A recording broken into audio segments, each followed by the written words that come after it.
Et on est live, salut tout le monde, on est non pas jeudi soir mais vendredi soir parce que malheureusement hier la connexion ne voulait pas. Mais là ça a l'air mieux de parti. Comme d'habitude, là vous remarquez que l'introduction par rapport à hier, là c'est la version Tranxen en fait. On était en train de discuter donc j'étais totalement pas dans le lancement. Comme d'habitude, pour l'instant, et avant d'avoir une troisième personne qu'on est toujours en train de chercher, on fait des castings et tout, je suis accompagné de Declan. Comment ça va, Declan, aujourd'hui? Eh ben moi ça va bien, aujourd'hui ça va bien, j'ai pas fait grand chose de ma journée mais ça va, du coup je me suis reposé et tout, et du coup c'est cool. Moralement ça fait du bien des fois de rien faire. Aujourd'hui j'avais pas envie de grand chose, j'ai fait même pas une heure cet après-midi parce que j'avais pas trop envie, enfin voilà. Ah je comprends totalement. Je comprends totalement. Bah c'est très con, mais par exemple en ce moment pour la petite histoire, j'ai eu une grosse phase de gaming où je jouais tous les jours pendant des heures et des heures. PS, j'ai fini enfin Midnight Suns, et hier je me suis retrouvé à plus savoir quoi faire et je suis mais en fait c'est pas grave si je fais rien une fois.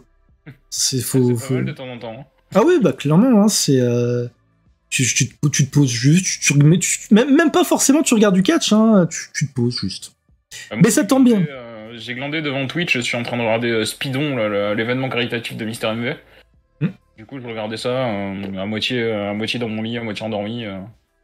Bon, j'avoue par contre que j'ai profité hier de ma connexion qui marchait pas pour streamer, mais qui bizarrement marchait pour regarder des vidéos, pour regarder aussi du Twitch. Mais bon. Ça c'était juste parce qu'elle aimait pas ma gueule, la connexion, elle avait pas envie. Ouais, non, mais ma connexion elle fait des trucs bizarres en fait. J'ai l'impression que c'est une question de. Autant pour le téléchargement ça va, mais dès qu'il y a de l'upload. C'est un détail très bête, par exemple, on va pas en parler 107 ans parce que c'est pas tout le sujet, mais j'ai un compte Plex. Plex, pour ceux qui connaissent pas, c'est un peu Netflix, mais avec tes vidéos perso. Et du coup, toutes mes personnes de mon entourage qui veulent regarder ma collection, ils peuvent regarder par Plex. C'est comme si c'était sur Netflix. Et un truc très chelou, mais dès que mon frère regarde une vidéo, alors que j'ai la fibre, qu'il a la fibre, ça fait bugger ma box. Je n'ai aucune idée de pourquoi, mais c'est bizarre. Enfin bref, assez pavassé sur des trucs qui sont pas du tout intéressants, en tout cas par rapport au thème à l'émission. Et je te propose qu'on réattaque comme si hier n'était jamais arrivé, qu'on était tout simplement jeudi. De toute façon, on a des compléments d'informations par rapport à ce qu'on avait commencé de parler d'hier, donc du coup ça tombe bien.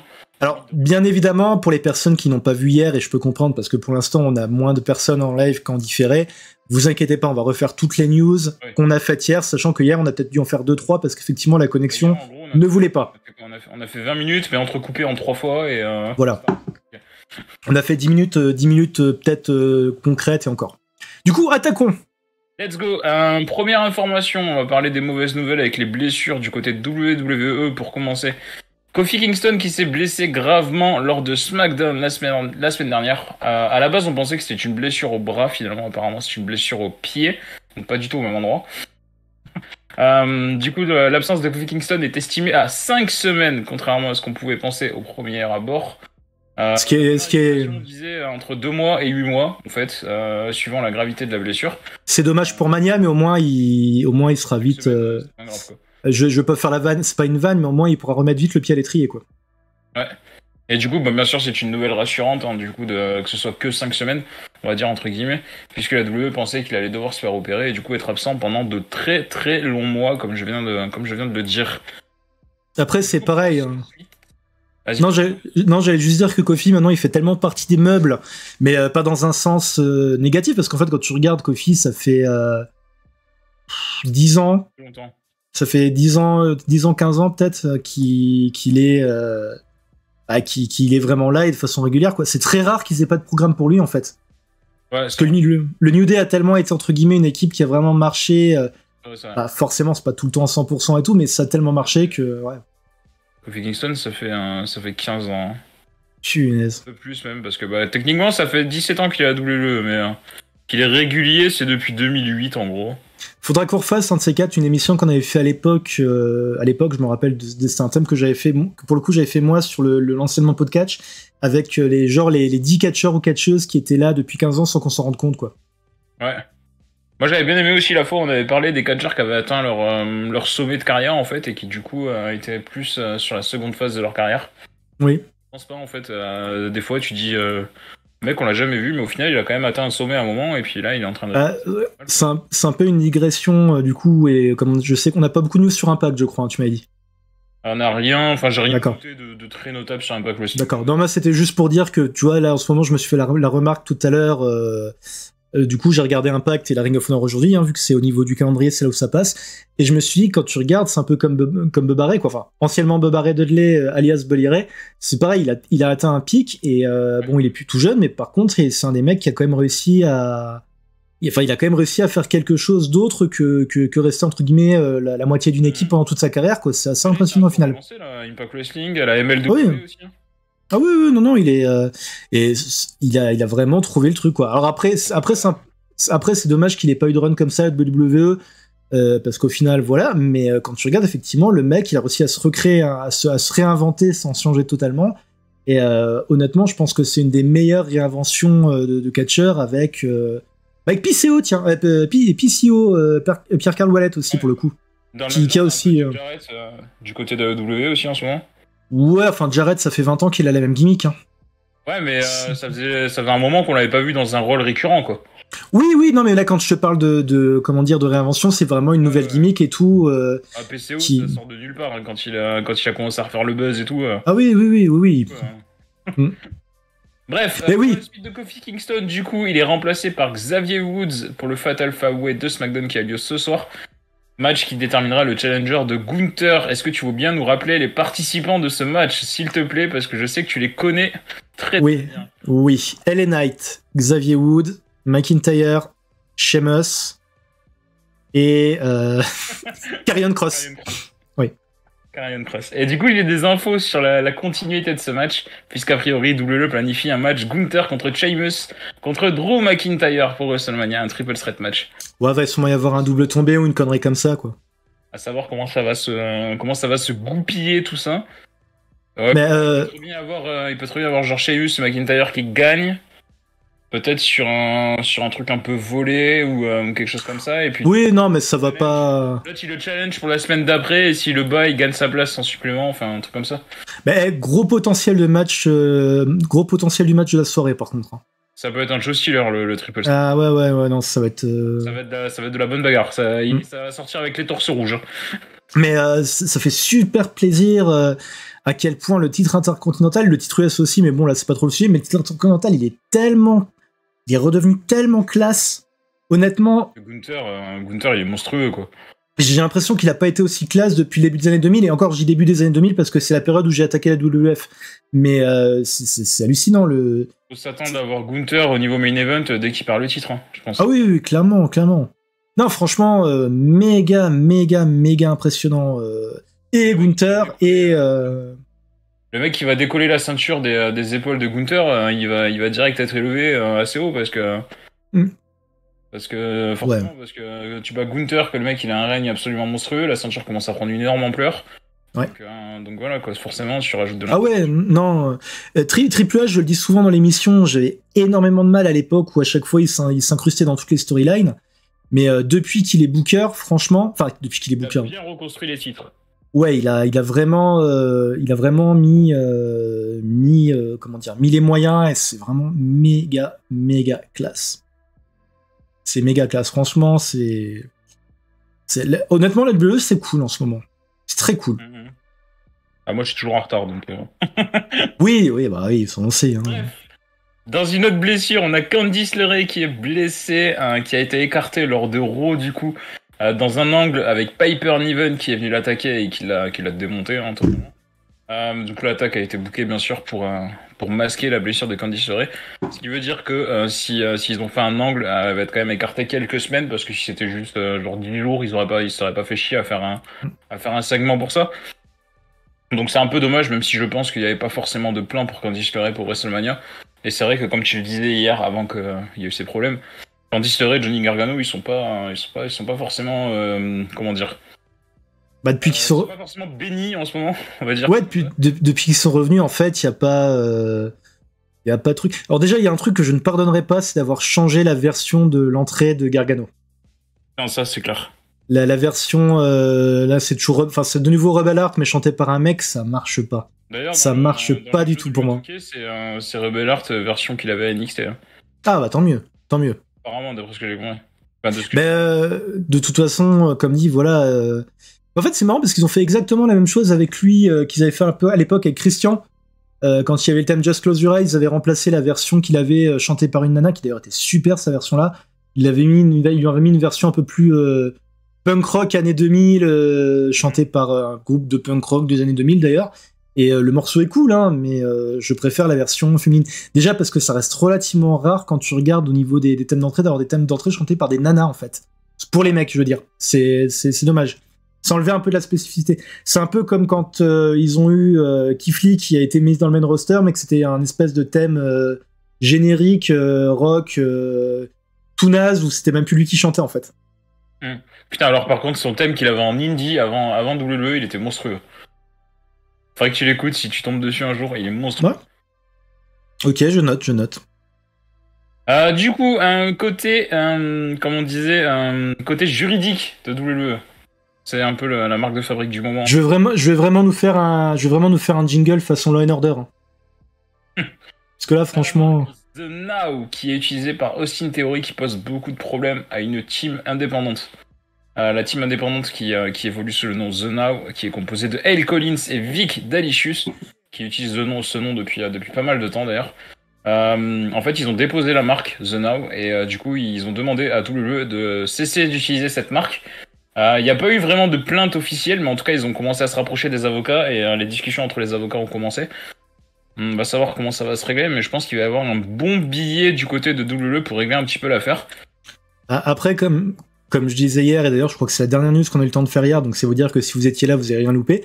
Mais le truc, c'est que de toute façon, Austin Theory, c'est pas, le Zonos n'est pas encore une guillemette, enfin comment dire, n'est pas vraiment encore un surnom qui est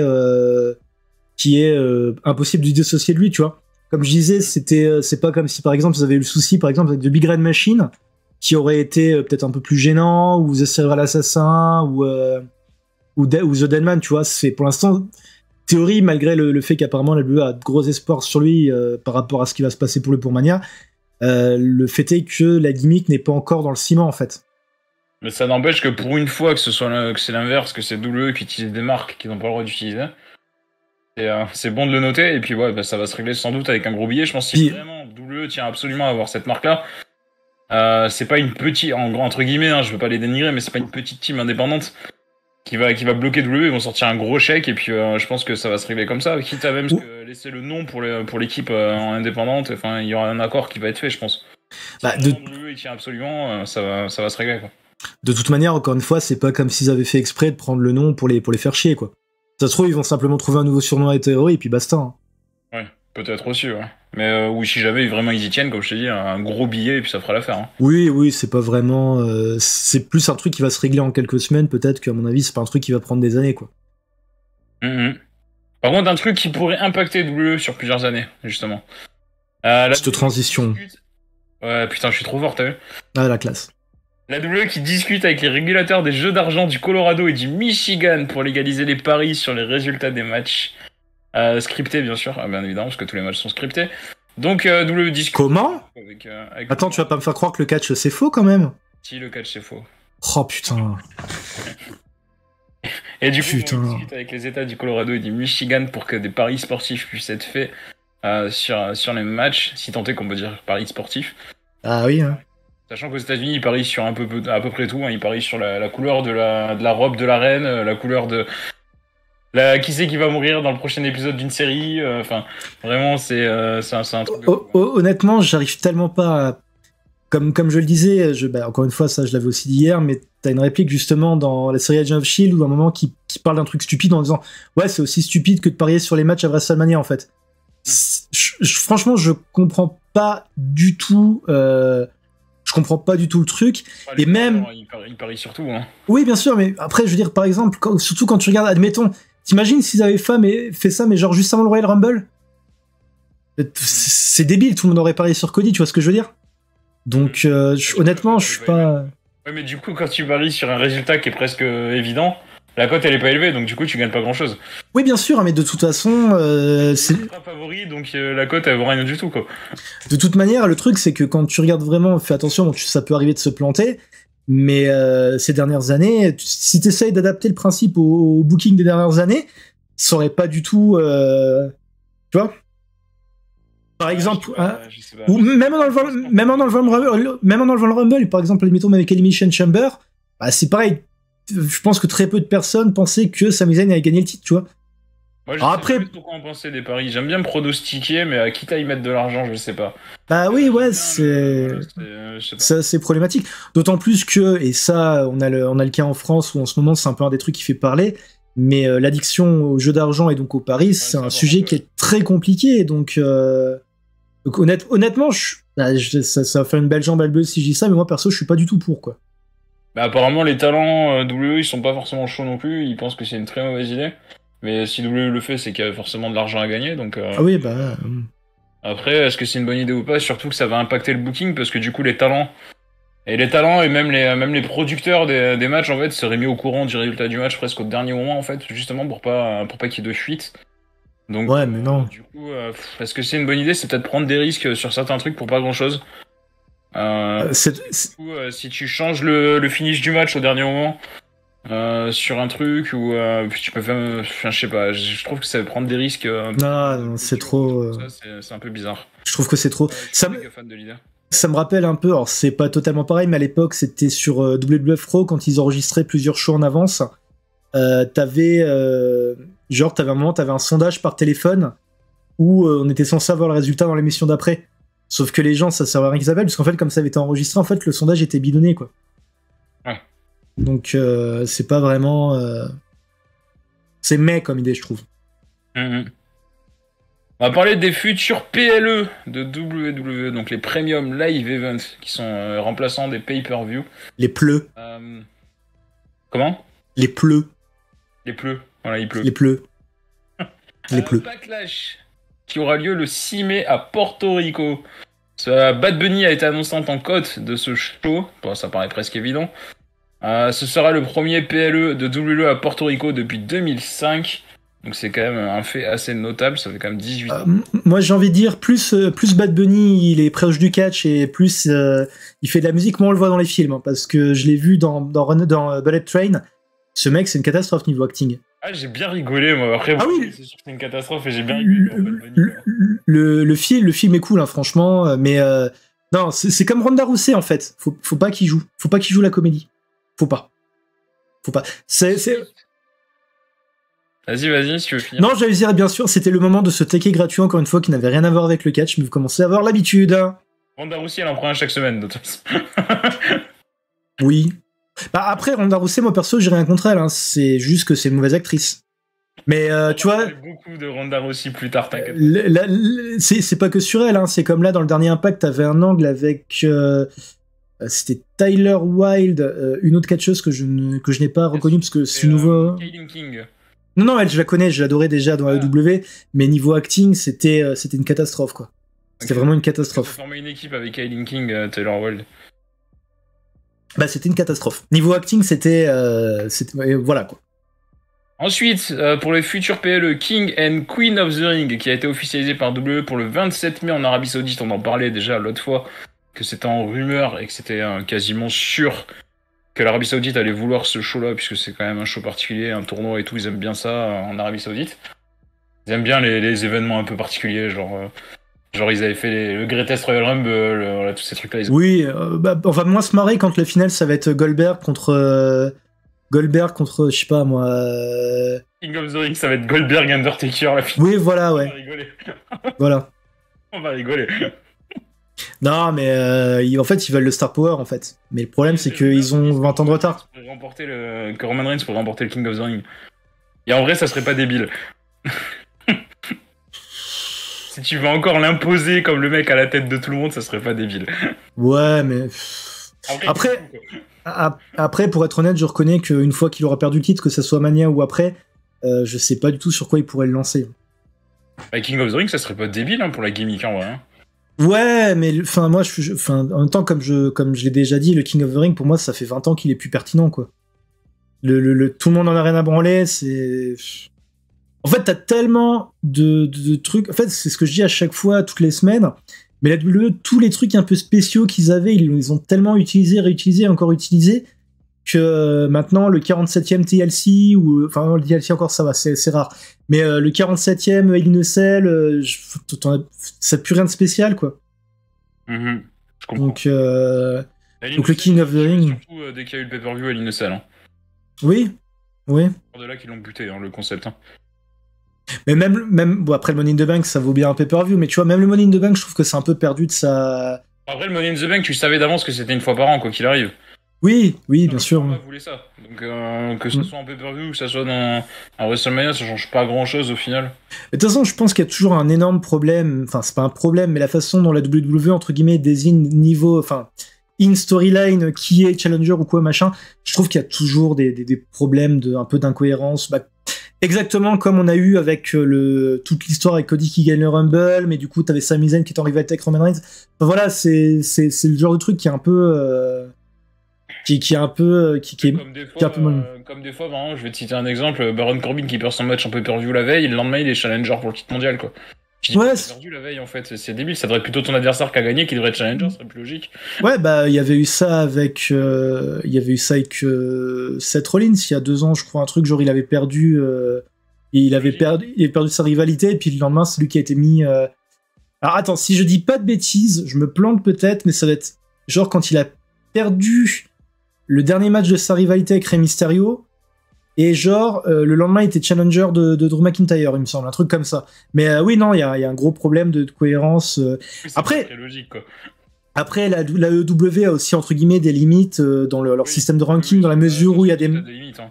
Mais ouais, il y a un truc qui a pas encore été trouvé. La AEW, par exemple, le gros problème, c'est que comme il y a des mecs en fait qui utilisent quasiment jamais, ou qui sont que à Dark ou dans les shows YouTube, par exemple, bah forcément, oui, tu peux avoir 15 victoires, mais c'est 15 victoires contre des management talent, en fait. Donc, personnellement, après, c'est peut-être un peu présomptueux de ma part de dire moi je ferais comme ça, mais en gros, ce que je dirais, c'est bon, bah voilà, t'as un système de ranking avec le nombre de victoires, mais genre, t'as certains noms qui vont valoir plus de points, tu vois. Genre, si tu bats un ancien champion, bah t'es plus mis, tu gagnes plus de points dans le ranking que si tu bats. Les shows Dark et Dark Elevation devraient compter genre pour 1 point, et puis les autres 2 points, quoi, tu vois. Oui, voilà. Après, de toute façon, comme dit encore une fois, on le dit à chaque fois aussi, la AEW a un énorme roster, et c'est très très compliqué. On se retrouve avec des cas de figure comme Rusev qui est mis sur le banc depuis des mois, alors que apparemment il a rien. De storyline. Ouais, bah oui. Donc. Il est pas blessé, il est pas free agent, il est payé à rien foutre. Ouais, non, c'est dommage, hein, c'est dommage. Du coup, sur les PLE, on n'a pas fini. Déjà, la petite info, c'est que du coup, il y aura 3 PLE consécutifs qui auront lieu en dehors des États-Unis. C'est quand même assez rare pour le noter, puisque bien sûr, il y aura Porto Rico, Arabie Saoudite, et ensuite il y a Money in the Bank qui est à Londres, en Angleterre. Donc c'est quand même un fait très très rare pour le noter. Je suis pas sûr que c'est déjà arrivé dans l'histoire de la WWE d'avoir 3 de ces gros pay-per-view. Enfin, gros, oui et non, mais enfin, je veux dire 3 pay-per-view à la suite qui ont lieu en dehors des États-Unis. C'est quand même un fait intéressant à noter, et comme on en parlait hier, je pense qu'on se dirige peut-être assez régulièrement sur des PLE en dehors des États-Unis, peut-être dans le futur, peut-être 1 sur 2 ou un truc comme ça. Hein. De toute façon, les pay-per-view, c'est pareil. Enfin, les pay-per-view ou PLE, comme on dit maintenant, ça fait des années que quasiment tout le monde dit qu'ils en font beaucoup trop, quoi. Oui. Ils en font carrément beaucoup trop. Alors oui, peut-être que ça apporte de la thune et tout, mais au niveau... On ferait 1 tous les 2 mois. Ouais, bah... Tiens, à l'exemple très con, enfin non, même non, je vais dire une connerie, je vais dire à l'époque t'avais rien entre le Rumble et WrestleMania, non c'est faux, t'avais No Way Out, mais t'as trop de... Ouais, t'as trop de pay-per-view en fait, t'as trop de pay-per-view. Moi j'en ferai 1 tous les 2 mois, ils ont tourné pendant très longtemps avec 4 pay-per-view, après ils en avaient ajouté un 5e, ils avaient ajouté King of the Ring à l'époque, donc ils avaient 5 gros pay-per-view, après ils avaient commencé à faire les In Your House, et c'est là que c'est parti en couille. Bah ouais. Après, encore une fois, bon, je sais que là, encore une fois, on peut prendre la AEW comme comparaison, mais je préfère le système AEW, c'est-à-dire que t'as des pay-per-view tous les 3 mois. Ouais, voilà, et quitte à faire un gros Raw ou un gros SmackDown de temps en temps. C'est ça exactement. Et au pire, ouais, comme dit, faites comme la AEW, donner des noms spéciaux, au show. En plus, hein. Oui, clairement, oui, c'est ça qui du coup est pas, et je sais pas. Après, je pense que le système de Premium Live Event est pratique par rapport au network. Enfin, le network ou... putain, j'ai un doute. C'est sur quoi que ça passe aux États-Unis? J'ai plus le nom du service. Le service sur lequel passent les trucs WWE aux États-Unis, leur nouveau network en fait. Voilà, Peacock. C'est vrai qu'après c'est plus étant donné qu'ils peuvent pas voir les shows, que les shows TV sont avec tant et tant de retard. Effectivement, c'est vrai que c'est compliqué, mais du coup, voilà, je crois qu'on est près d'une quinzaine de live events quoi, de PLE quoi. Donc forcément. Après, je sais pas, non, ça doit être 12-13 je pense. 13 parce que je crois qu'il y a à peu près un par mois globalement quand même. Hein. Ouais, mais même dans tous les cas. À 13, ouais. Faites des shows spéciaux comme NXT. Et puis voilà quoi, mais faites pas du Premium Live Event tous les mois quoi. Parce que des PLE, globalement, NXT, bon là ils reprennent à peine, hein. Ils en ont fait un il y a pas longtemps, ils font le deuxième à la fin du mois. Ils vont être sur une base de 4-5 par an, tu vois. Ouais, bah comme dit, ils ont repris le truc d'Ignorance. C'est sympa au passage, ça fait un peu bizarre quand t'as l'habitude des shows à l'époque, mais de voir tous les noms, en fait, t'as l'impression que NXT a récupéré tous les noms d'anciens pay-per-view qu'on voulait plus utiliser en fait. Genre Roadblock. Ouais, bah oui. Ouais. Mais c'est pareil, le truc était mal foutu parce que c'était après le Rumble et que du coup, t'avais t'avais aucun intérêt à regarder parce que tu savais très bien que t'allais pas avoir un changement de champion alors que les rivalités lancées, quoi. Franchement, le truc de 2001 où on avait eu la victoire de Stone Cold au Royal Rumble et après The Rock qui gagne, c'est un truc qui est pu arriver depuis un petit bout de temps si je dis pas de conneries. Hein. Généralement, maintenant, tu sais juste tout simplement que le mec il va pas perdre son titre entre le Rumble et WrestleMania, quoi. Le jour où on va avoir un NXT Capital Punishment, on va rigoler, hein, parce que le seul pay-per-view Capital Punishment, quand même, le main event, c'était John Cena contre R-Truth. Hein. Ouais. Quel horreur ce pay-per-view, putain, je l'ai vu en direct, je me souviens. Ouais, il y a pas de match à retenir. T'as Bragging Right aussi, enfin t'as plein de pay-per-view qui sont pas... Alex Riley, The Miz, Del Rio, Big Show, Ezekiel Jackson, Wade Barrett. Rien à retenir, quoi. Randy Orton, Christian, la rivalité, elle était chiante à ce moment-là. Elle a repris d'intérêt après, mais à ce moment-là, elle était chiante. Evan Bourne, Jack Swagger en avant-dernier match. Mais quelle horreur, quoi. Ouais, non. Parce que c'est Evan Bourne, Jack Swagger, booké par WWE, tu vois. C'est pas la meilleure période de la WWE, on va dire. Ah, il était atroce, c'est avec R-Truth, John Cena en main event. Oh là là. Ouais, je me rappelle, avec R-Truth qui était heel parce qu'il fumait.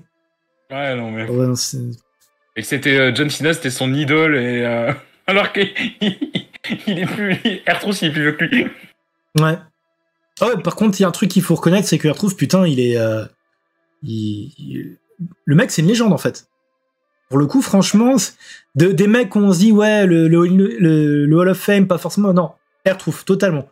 Le mec, c'est pareil... Ça fait un bail qu'il est là. Il était là à l'Attitude Era, hein. Je sais pas si tu vois le truc. Hein. Oui, alors attends, il était là en 2000, il était en équipe avec le Road Dogg, après il est allé à la... De quoi ? 51 ans. Ouais, bah oui, mais le mec, c'est une machine à divertir. Il est là depuis 2000. Hein. Bon, il est parti un peu entre-temps à la TNA. Ouais, il était champion à la TNA. Il a fait un petit run à la TNA de 4-5 ans, mais 2000 à la WWE, quoi. Ah ouais, non. Il a croisé des Perry Saturn et tout, il a croisé des Valvenis, des Road Dogg. Ouais, bah il était en équipe avec le Road Dogg, c'est comme ça que je l'ai connu, moi, à l'époque. Il raid tout s'en sort et tout, enfin, c'est un délire hein, quand il pense. Non, et le mec il est... Christopher Daniels à Jacked. Putain, Jacked. Putain, Jacked. Qui se souvient de Jacked hein. Franchement dit. C'est l'équivalent de Superstar à l'époque. Ah, ça fait marrer parce qu'à l'époque, je pouvais voir que par Canal et enfin c'était marrant la façon dont c'était tourné, c'était Superstar où t'avais des extraits de show, t'avais des interviews. Je me rappelle à l'époque, ils avaient fait un reportage sur Chris Jericho et Fozzy en faisant passer en fait, ils disaient que Chris Jericho c'était pas le chanteur de Fozzy mais que le mec c'était genre un sosie ou une connerie comme ça. Et j'y ai cru, j'étais très naïf, j'y ai cru. Bon allez, on s'écarte un peu. Dernière info sur les PLE WWE, la dernière fois qui vient de sortir aujourd'hui. La WWE qui discute pour faire un PLE en Australie, donc ça rejoint ce qu'on disait, le fait qu'ils veulent faire des PLE dans des pays étrangers. On parle aussi d'un show en Inde et peut-être d'un show au Japon aussi dans un futur plus ou moins proche. Donc voilà, ça compte. Alors, pour l'Inde, ça me surprend moyen, parce qu'ils ont toujours eu un énorme public là-bas. Non plus, ils en ont fait un il n'y a pas si longtemps que ça, avec Brock Lesnar et tout. Le Japon, je suis en train de réfléchir. Le dernier show au Japon dont je me souviens, c'était le show où avait gagné... Il y a eu un Brock Lesnar Kofi Kingston, je crois, au Japon, un truc comme ça. Ah oui, maintenant que tu le dis, oui. Je sais plus quelle... Mais oui. Ça date de 2018, un truc dans le genre, non ? Ah, c'est pas impossible. Mais il m'a moins marqué pour le coup que que le spécial de NXT. Mais oui. Après, de toute façon, c'est pas compliqué. Ils vont chercher à s'exporter, quoi. Lesnar Ken Velasquez en 2019, quoi. 2 minutes le match. Quelle honte. Oui. Ah oui, ouais, effectivement, ouais. Quelle honte. Ouais. Après, les pays étrangers où ils vont le plus WWE, c'est bien sûr c'est le Canada. Ça, c'est quand même assez ouais, bah oui. Généralement, il y a au moins un pay-per-view par an au Canada, globalement.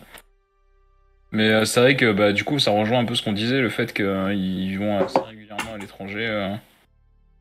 J'ai plus le truc. À l'époque où il y avait non pas Jinder Mahal, le Great Khali, c'était marrant parce que d'ailleurs en Inde, les shows étaient retouchés de façon à ce que ce soit. En gros, c'était tout le temps le Great Khali en fait qui était le héros. C'est toujours lui le face. Et j'avais même réussi à faire passer Rey Mysterio pour le heel. En parlant d'Inde, je me souviens, j'avais grave aimé à l'époque, c'était la Rinka King, la compagnie indienne que Jeff Jarrett il avait lancé à l'époque où il était à TNA. Ils avaient lancé une compagnie Rinka King en Inde et c'était vachement bien. C'était drôle et tout. Oh, ça n'a pas duré. T'avais un peu le folklore indien et puis ils avaient pas mal de catcheurs TNA et tout, donc c'était plutôt sympa. Moi j'avais bien aimé.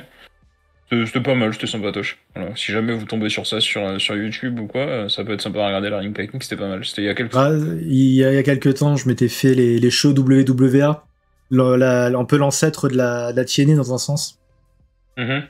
Où c'était marrant parce que c'est pareil, t'avais tous les anciens de la WCW, enfin les cartes étaient complètement pétées, enfin c'était vraiment autre chose quoi. C'est une autre époque, on va dire. Ok, on continue les news WWE. Cette semaine, il y avait Vince McMahon qui était présent au backstage de Raw. On est obligé de parler de Vince McMahon toutes les semaines. Mais, bizarrement, il est plus là, mais on parle quand même de lui, quoi. Donc Vince McMahon, il était à Raw cette semaine. Ça a inquiété pas mal de gens de savoir que Vince McMahon était en backstage. Ça inquiétait des talents, ça inquiétait les fans, bien évidemment, puisqu'on se disait qu'est-ce qu'il fout là Est-ce qu'il va venir foutre un peu son petit bordel? Pas du tout. Vince McMahon, a priori, était présent uniquement pour voir John Cena. Ils sont très potes, hein, évidemment, parce que bon, John Cena, il a toujours évolué sous l'ère Vince McMahon, donc évidemment, c'est un peu comme Hulk Hogan, Vince McMahon, même s'ils n'ont pas toujours été très potes. Je lisais justement une news tout à l'heure sur Facebook où le mec, en gros, il disait mais de toute façon, faut pas rêver, Vince, il va tout faire pour reprendre le contrôle. J'avoue que je suis pas très fan de l'idée, mais bon. Moi, j'ai très peur que ça arrive, hein, mais... Après, alors ce que je veux dire, c'est très connard, mais de toute façon, dans tous les cas, Vince McMahon, il lui reste 10 ans à vivre, grand max, hein, il est plus tout jeune. Hein. Oui, puis les coups qu'il a pris, au bout d'un moment, ça va quand même peser, je pense. Hein. Ouais. Il en a pris des pas mal quand même, qu'on le dise. Après, je peux paraître salaud, mais j'ai vraiment très peu d'affection pour un raciste, sexiste, misogyne. Sûr, après, à la base, Vince McMahon, c'était un homme d'affaires. Je veux dire, il a jamais été question. Je pense, même lui, quand il a pris les affaires, il a jamais été question, à mon avis, qu'il monte dans un ring. Il a quand même donné de sa personne pour le coup sur ça. Oui, bien sûr, mais ça reste un mec qui devrait être en tôle. Ouais. Et donc Vince McMahon, quand même, qui était présent à la Gorilla Position pendant tout Raw. La Gorilla Position, pour ceux qui savent pas, je vais détailler vite fait, expliquer rapidement. C'est la table, en fait, qui a juste derrière le rideau. En fait, il y a un rideau quand ils passent l'entrée, là, quand ils rentrent sur la scène pour faire leur rentrée, les catcheurs.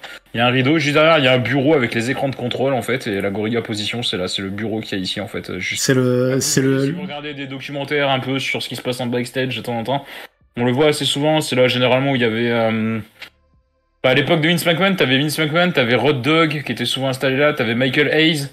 Là, maintenant, c'est Triple H, Michael Hayes, et... qui c'est qu'il doit y avoir. En gros, c'est le poste de contrôle, quoi. Ouais, voilà, c'est-à-dire que si jamais il faut qu'ils interviennent en vitesse, ils peuvent intervenir rapidement, ils ont le casque pour intervenir avec les commentateurs et si vraiment il faut passer des infos ou des trucs, voilà. Donc c'est la régie, enfin c'est même pas la régie en fait, ils sont entre la régie et ce qui se passe devant les écrans en fait. Ouais, bah c'est ils font l'entre-deux en fait. C'est le poste de contrôle en fait.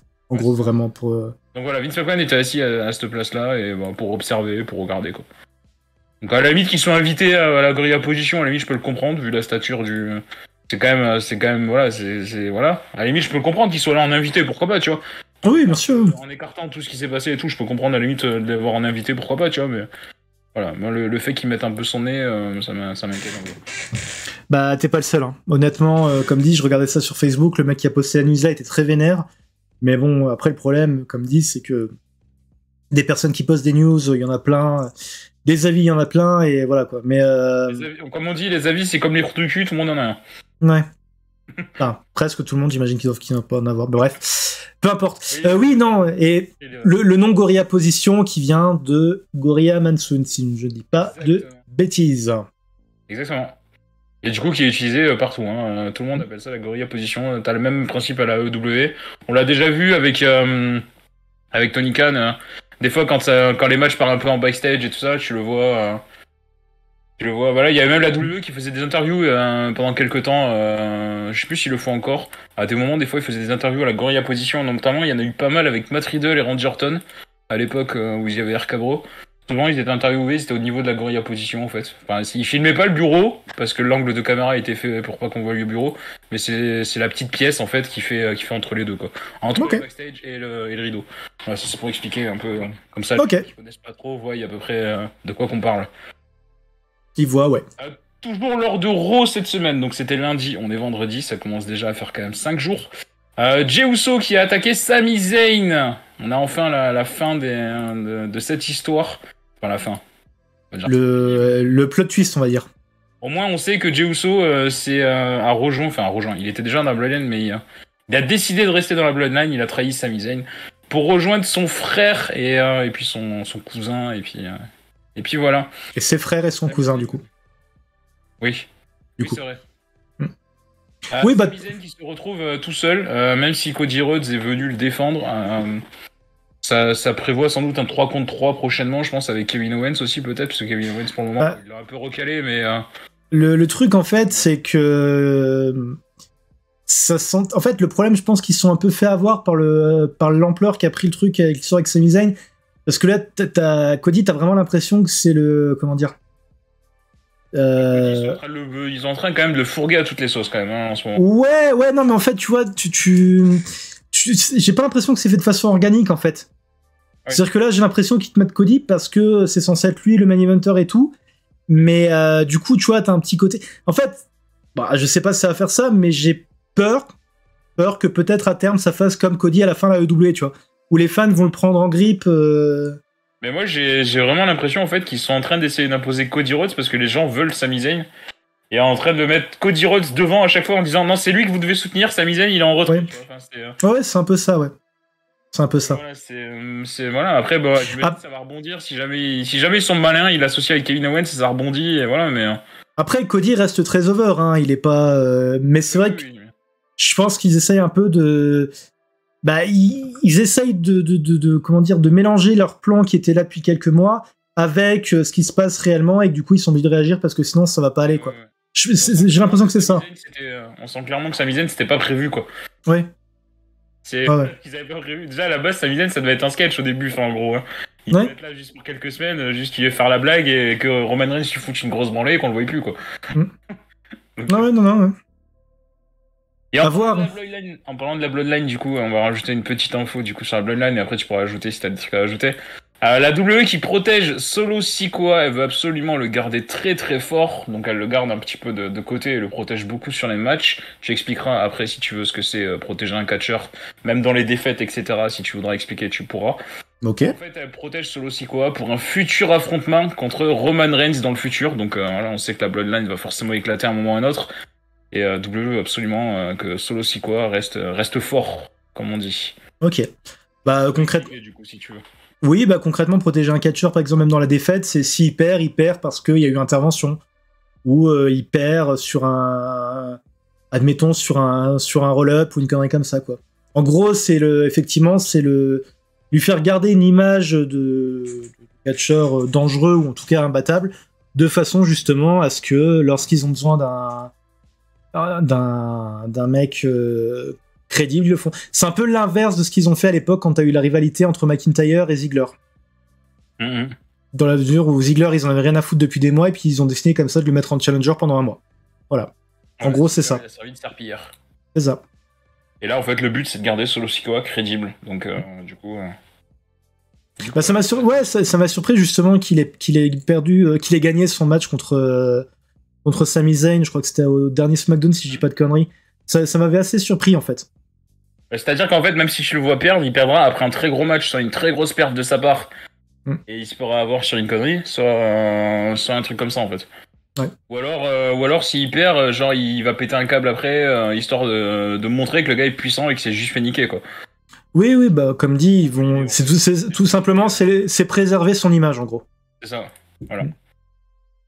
Et du coup, tu voulais ajouter peut-être un truc sur Sami Zayn, etc. Non? Ou c'est bon. Oui, non, je disais que oui, c'est pareil, il y a un match que Sami Zayn a perdu contre lui. Bon, il reste méga over, mais quand tu regardes le truc, là, il a perdu contre Reigns, il a perdu contre Sikoa. Enfin, tu vois, t'as quand même t'as quand même l'impression qu'il est tout doucement un peu mis de côté pour le truc, mais que. En fait, ouais, je pense. Là, déjà, il va descendre d'un cran si on le met vers les tag team title avec Owens. Ouais. Ouais, non. D'un cran. Là, il va partir plus en rivalité, à mon avis, avec les Usos vraiment que avec la Bloodline. Après, à voir, hein, comme dit. Je pense qu'en fait, il devrait pas mettre. Alors, c'est con vu que c'est un clan, mais il devrait vraiment se séparer. Bon, jusqu'à Mania, vraiment mettre. Alors, Reigns, c'est d'un côté.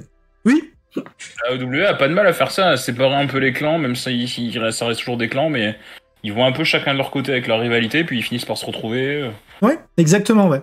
Exactement. Ils avaient fait ça notamment à l'époque. Oh. Ça s'est fait beaucoup avec le clan de Jericho avant qu'il fasse le Inner Cycle. Ouais. Pas mal. Ouais, et puis ils ont fait ça au début avec SCU, ils ont fait ça avec SCU quand ils étaient encore ensemble. Ouais. Ils ont fait pas mal ça un moment avec les Death Triangle. Enfin, le clan de... Ouais. Alors que c'est encore pire parce que du coup t'avais Penta et il y a eu des blessures à Death Triangle. Un coup c'était Pac qui était blessé, un coup c'était Phoenix. Oui, mais je veux dire ils faisaient ça tellement ça qu'ils arrivaient à avoir, alors que les mecs étaient dans le même clan. T'avais Pac qui était heal, alors que les Lucha Bros sont plus ou moins face, tu vois. Donc ouais, c'est ça. Bah, c'est juste qu'ils se croisaient pas, donc du coup ça allait. Ouais. Ah ouais. Mais non, ouais, si c'est bien booké, en fait, tout peut passer, en fait. Hein. Ah oui, clairement, oui. Avaler n'importe quoi si je le fais bien. Hein. Bah, la preuve, c'est qu'en ce moment, The Elite est quand même face, mais qu'avec, ils ont toujours Don Callis qui, lui, est plus heal, quoi. Voilà, c'est ça. Après, ça se fait, hein, une équipe face avec un manager heal ou quoi, ça peut si c'est bien foutu, c'est oui, cool. Oui, si bien booké, ça peut passer. Hein. Oui. L'inverse peut marcher aussi, hein, une équipe heal avec un manager face. Enfin, si c'est bien présenté, s'il y a une logique. Oui, clairement, oui. Je veux bien être crédule et y croire, hein, voilà, si c'est bien. Oui, clairement. Aucun problème avec ça, moi. Après, potentiellement, n'importe quelle idée, même les plus mauvaises, peuvent marcher si elles sont bien exécutées, en fait. C'est vrai. Donc, Undertaker. Revenons sur l'Undertaker. À la base, le personnage, il est pourri, on est d'accord. L'idée, elle a à chier. Un croque-mort, enfin, je veux dire que jamais de la vie ça marche. Ah, et pourtant. Et tu vois ce qu'il est devenu. Enfin, c'est pour ça que je te dis, si l'idée est nulle, mais que c'est bien exécuté, ça marche. Ah oui, bah oui, clairement. Puis c'est pareil, quand tu regardes, t'as même des moments où il était censé être face, mais genre, t'avais le truc, la dernière apparition de Paul Bearer à la WWE, à la fin de l'histoire, c'est l'Undertaker qui l'a flingué, tu vois. Enfin, qui l'a flingué, qui l'a... Donc, ouais. Bravo. Tout est possible. Tout est possible. Ouais. On va partir du côté de NXT avec pas mal d'infos, surtout avec ce qui s'est passé ces derniers jours, notamment avec Roadblock, etc. Mais tout d'abord, une info avec Sarray. Je sais pas si tu vois qui c'est Sarray. La coach japonaise qui va quitter la WWE dès la fin de son contrat. On sait pas s'il est terminé ou s'il termine dans quelques jours. En tout cas, elle va partir. Ça, c'est fait, c'est acté. Parce qu'il y a déjà un show qui est annoncé au Japon en son honneur pour le 16 mai, donc bien preuve que son contrat prochainement. Pardon, excuse-moi, juste pour revenir vite fait sur le WWE, parce que je me suis posé la question l'autre jour et j'ai oublié de te la poser. Shinsuke Nakamura, son statut, c'est quoi en ce moment? Parce qu'il a fait les shows pour la Noah en janvier, mais du coup, il est toujours sous contrat. Hein. D'accord, ok. Si tu le vois pas en ce moment, il est peut-être juste au repos, parce que j'ai pas vu de blessure. Bah, comme dit, en janvier, il était au Japon pour certains shows. Peut-être qu'ils ont pas de plan pour lui pour WrestleMania, et du coup, ça sert à rien de le faire revenir sur les écrans en ce moment, peut-être, je pense. Ok. Oui, du coup, bah, on parlait du Japon, enfin d'une catcheuse japonaise, donc t'as bien fait à la limite de ouais. Du coup, Sarray, donc tu vois qui c'est. Donc Sarray s'arrête. Sarray s'arrête. Donc le départ de Sarray n'était qu'une question de temps, en fait, puisque quand William Regal s'est barré, c'était l'année dernière. Les créatifs, en fait, ils avaient plus que des mauvaises idées pour elle. On l'a bien vu avec son personnage, sa double personnalité, là, c'était un peu nul. Et surtout très pompé, c'était très pompé sur... C'était So Young à l'Impact. Ouais. Bah, moi, j'en suis au moment où elle commence ce personnage-là, hein, pour te dire le retard. Mais non, c'est nul. Franchement, c'est nul. Ce que j'ai vu, je fais non, mais c'est pas possible. C'est nul. Ça a aucun sens en plus. Et du coup, bah, voilà. Et surtout qu'elle était plus présente au Performance Center depuis plusieurs semaines. Il y a pas mal de talents d'ailleurs qui ont posé un peu la question aux officiels et en gros, ils ont pas eu de réponse. Donc en gros, Sympa. il était là sans être là, quoi. Donc Sympa. du coup, son départ est pas forcément étonnant. Et je crois que d'après ce que j'ai compris, elle fait une conférence de presse lundi. Donc c'est qu'elle doit plus être sous contrat d'ici lundi, je pense. Ok. Ça s'est exprimé pour- Ils ont pu leur clause de 90 jours super chiante quand ils ont quelqu'un qui part. Je sais pas. Mais apparemment, bah, peut-être pas parce qu'elle était peut-être en fin de contrat aussi. Oui, possible, oui. Donc si elle est en fin de contrat, elle a pas de clause. D'accord. Donc je pense qu'elle a dû aller jusqu'au bout de son contrat et puis voilà. Ok. Du côté des bonnes nouvelles, parce qu'il y en a quand même si après on va évoquer une mauvaise nouvelle, ce qui s'est passé à Roadblock. Il y a eu quand même quelques mauvaises nouvelles sur Roadblock. Une bonne nouvelle, c'est Dragon Lee qui a été présenté aux fans de WWE lors de Roadblock. Dragon Lee qui a signé il y a quelques semaines. Et ça, c'est une super nouvelle. Si vous connaissez pas Dragon Lee, je pense que vous allez être un peu choqués. En tout cas, s'il évolue comme il évolue avant d'arriver à la WWE. S'ils en font à peu près la même chose, ça risque d'être assez énorme. Donc Ok. il y a du très très gros potentiel sur Dragon Lee. Ouais, alors par contre, c'était pas dans l'angle avec Shawn Michaels. Hein. Non, mais ça c'était en rumeur. Oui. Encore. C'est comme tout. C'était Encore. peut-être été évoqué, mais puis il était juste dans le public, ils l'ont présenté. Voilà, on a Dragon Lee qui est avec nous et qui rejoint WWE. En gros, c'est comme ça que ça a été présenté. Du coup, sur Roadblock, un peu plus précisément, on va parler surtout de ce qui s'est passé à la fin de Roadblock. Et après, on reviendra Oui. en détail sur le reste. Oui. Du coup, après Roadblock, Roxanne Perez qui défendait son titre contre Meiko Satomura.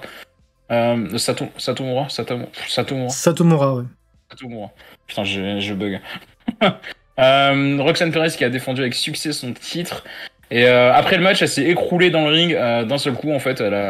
Comme ils disent en américain, elle a collapse. Donc elle a fait un malaise, elle s'est écroulée.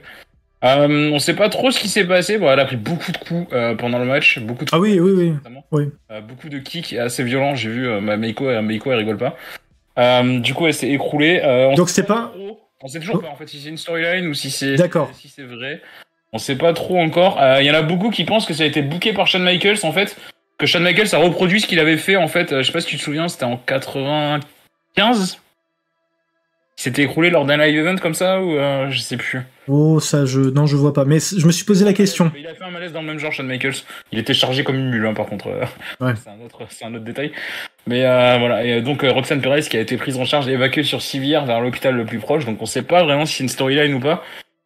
Moi j'ai vu les vidéos, je suis pas sûr que ce soit une storyline. Après ils vont sans doute le tourner en storyline du coup. Bah je sais pas parce qu'en fait il y a pas eu tu sais le signe habituel quand t'as une vraie blessure normalement t'as les arbitres qui font moi j'ai vu Booker T se lever directement en urgence, c'est quand même oui mais niveau c'est très bien joué quoi.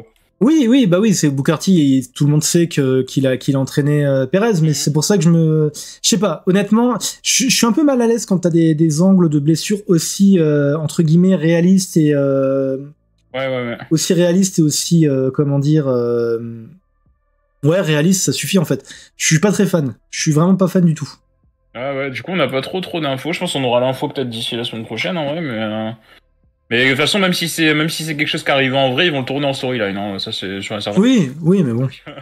Donc voilà, mais je sais pas. Moi je suis partagé honnêtement. J'ai vu la vidéo. Je suis pas certain que ce soit un truc. Bah je sais pas. Le timing est quand même vachement chelou quoi en fait.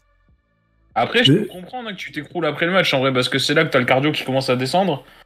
Ouais, mais même. T'as le corps qui est plus chaud, enfin qui commence à refroidir, et c'est là que t'accuses le choc en fait. Déjà, un truc très con que je me suis posé la question, c'est que c'est arrivé en fin de show. Donc, ça veut dire. Parce que généralement, quand ils préparent leur show, ils savent la durée. Et tu vois, le fait que t'aies eu tellement de trucs après le match, donc ils sont encore sur du temps prévu, c'est ça qui me fait douter en fait. Ouais, je sais pas. Franchement, je sais pas. Parce que du coup, normalement, en temps normal, ton match fini, et puis t'as quoi? Franchement, ça m'étonnerait pas, en fait, vu que c'est Shawn Michaels qui book, ça m'étonnerait pas qu'il ait eu l'idée de booker un truc qui lui arrivait, presque 30 ans plus tôt, en fait. Oh oui, clairement, mais bon... Pardon. C'est pour ça que moi, j'ai un gros doute. Shawn Michaels, d'ailleurs, à ce moment-là, je sais pas si... peut-être t'as pas les souvenirs de cette époque et tout. Il avait été écarté des rings du coup pendant très longtemps et c'est pour ça qu'après il revient au Rumble et il gagne le Rumble. Honnêtement, non, j'ai pas très bien connu cette période. Il Ouais, gagne le Rumble en fait après, il revient de ça en fait, genre 5-6 mois après. Bah voilà, c'est du coup ouais, ça lui est arrivé en vrai lui par contre, il était voilà, c'était la drogue. Hein. Là pour le coup, je sais pas si C'était une autre époque. de prendre de la drogue. Hein. Si elle commence à prendre de la drogue déjà à l'âge qu'elle a, c'est problématique. Mais t'as pas d'âge. T'as pas d'âge pour en voir. Non mais si tu prends des antidouleurs déjà à l'âge qu'elle a et tout, je pense que c'est quand même assez problématique quand même. Ah oui, dans le sens là, oui. Déjà c'est problématique à 40 ans, mais si à l'âge qu'elle a, déjà il y a un problème. Oui, ouais. Du coup, enchaînons.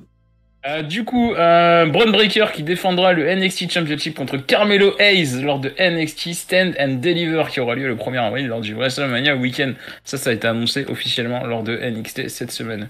Oh, c'est pas une surprise. Hein. Je sais pas trop, j'ai pas trop suivi du coup. Non, bah non, de toute façon, c'est le Stand and Deliver depuis des années, c'est devenu leur WrestleMania entre guillemets un peu, donc. Oui, ça, par contre, avec Carmelo Hayes, c'est une grosse star en devenir, donc.